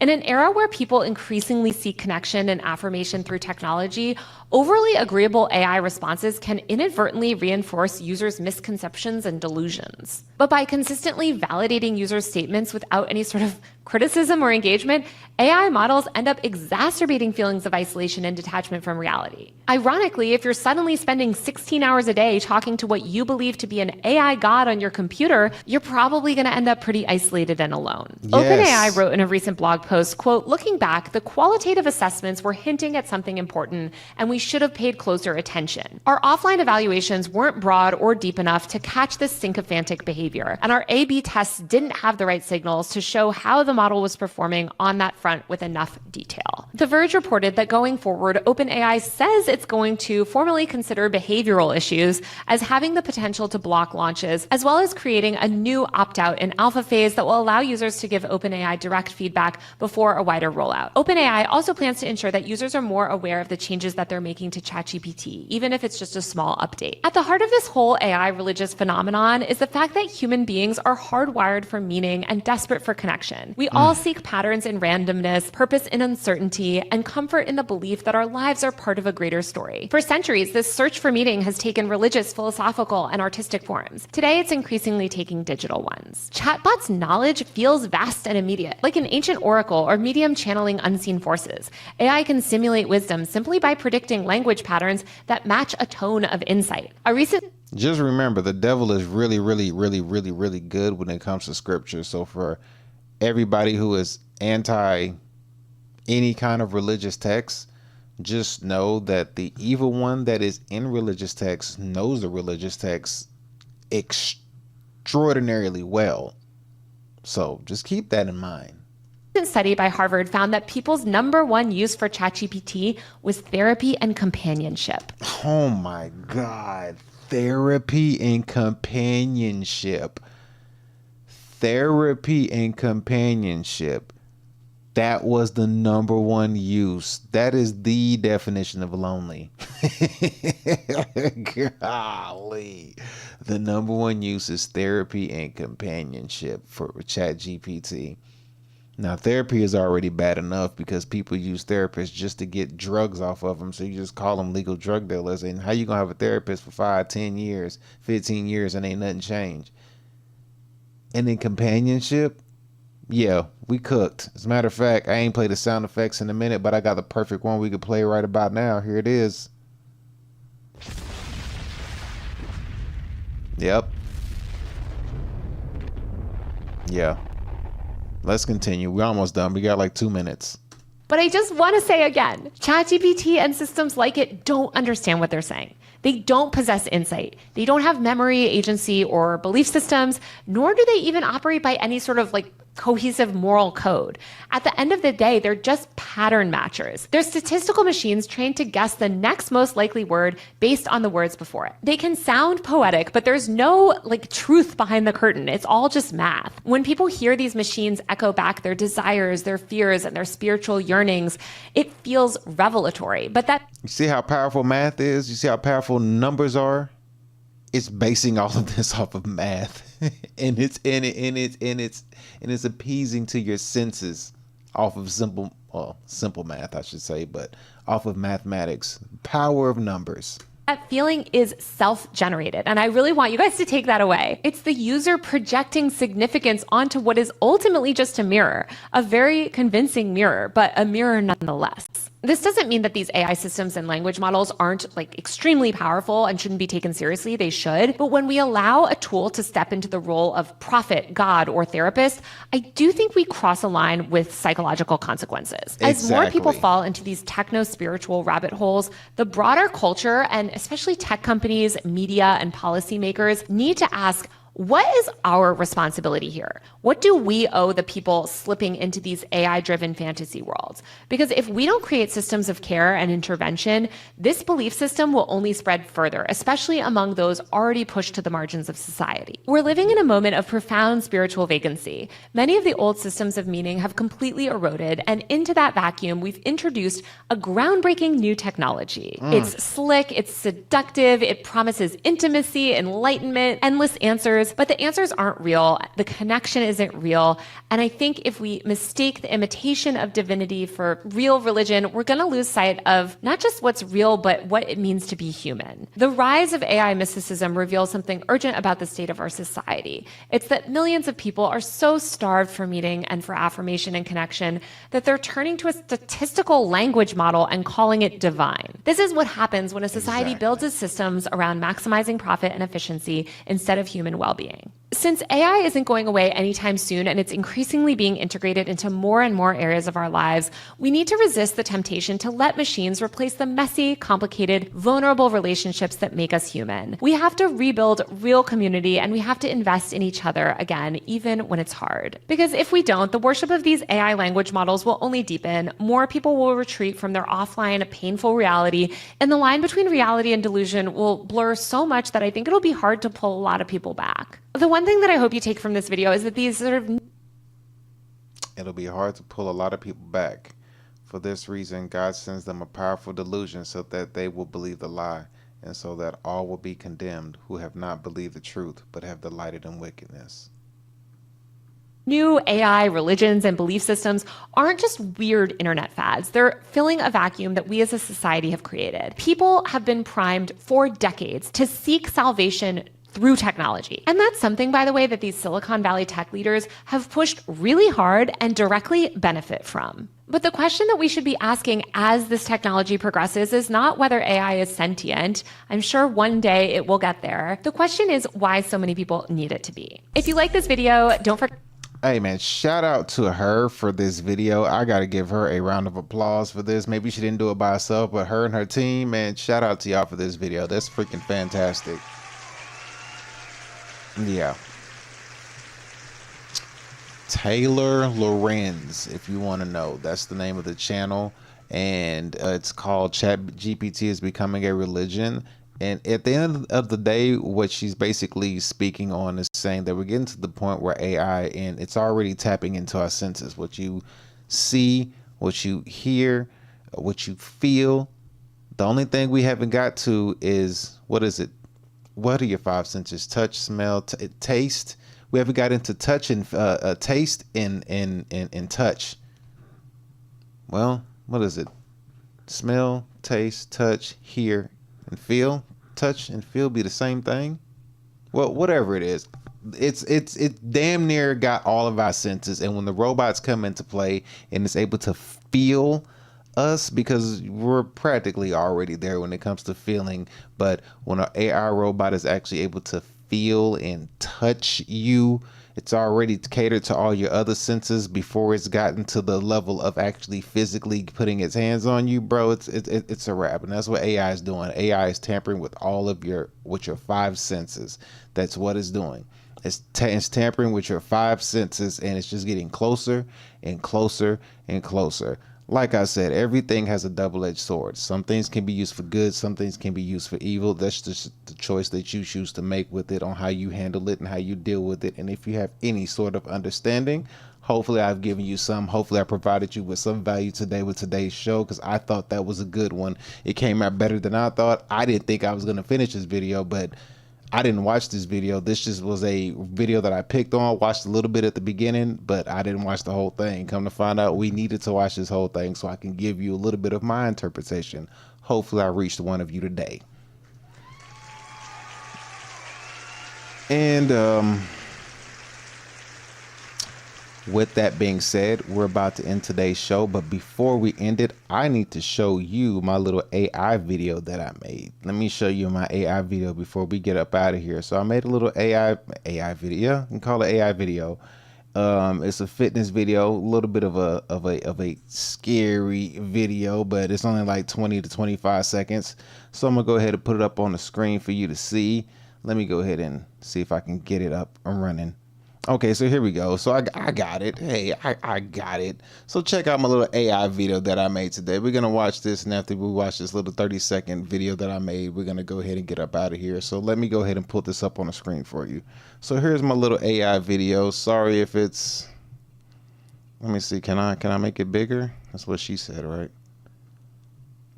There we go. That's about as big as I can make it. But here we go. So check me out. Made my first little AI video, put it together, put a little music behind it. But, you know, I think I used Gemini for this. So here it is. Quick video.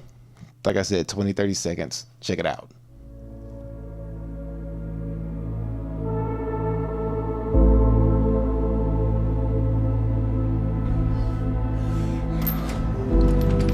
Failure detected.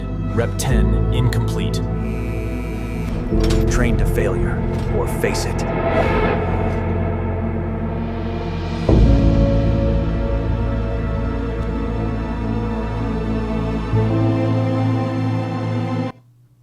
All right, yeah, that is it. That is it for my little video that I made. Yes, sir. I made that today, actually. I took a little time out today and I made it. I don't got my soundboard, so I can't give myself a round of applause. Spoke too soon. There it is. Give myself a round of applause for making my little AI video I made today. So shout out to me. I think I did pretty good on that.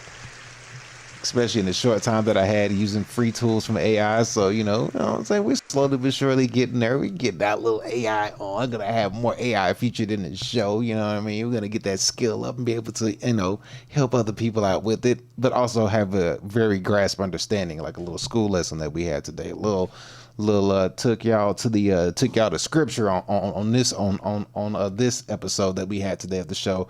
But with that being said, man, it's getting freaking kind of late where I'm at. So it's time to go ahead and wind it down and get through with the show. So, man, thank y'all so much. I greatly appreciate y'all if y'all stayed in here. And if you learned anything, hopefully you did. Like I said, all I got to do is reach one.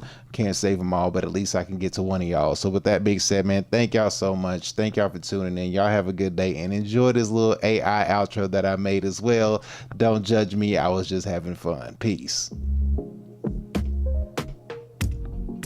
Follow D. Elliott Fitness for the kind of workouts you'll never forget.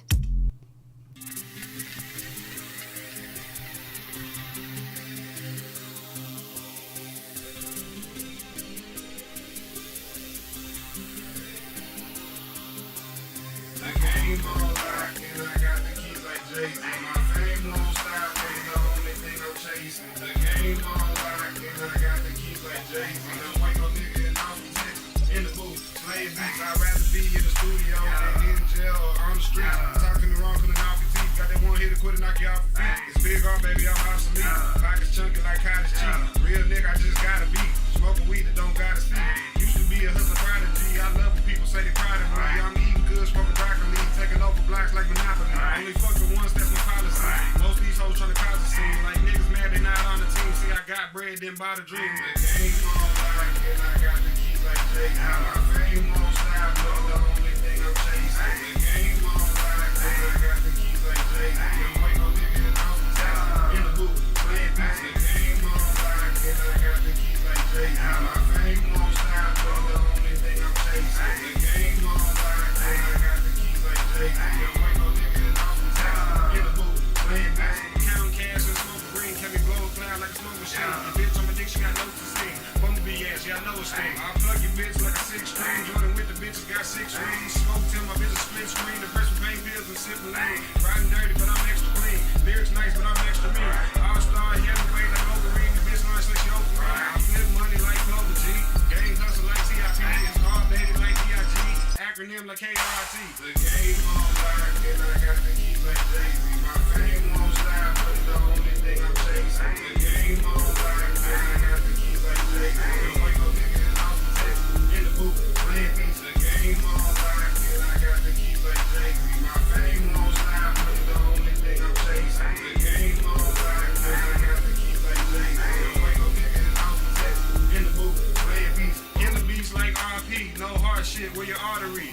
up, who sharper than me?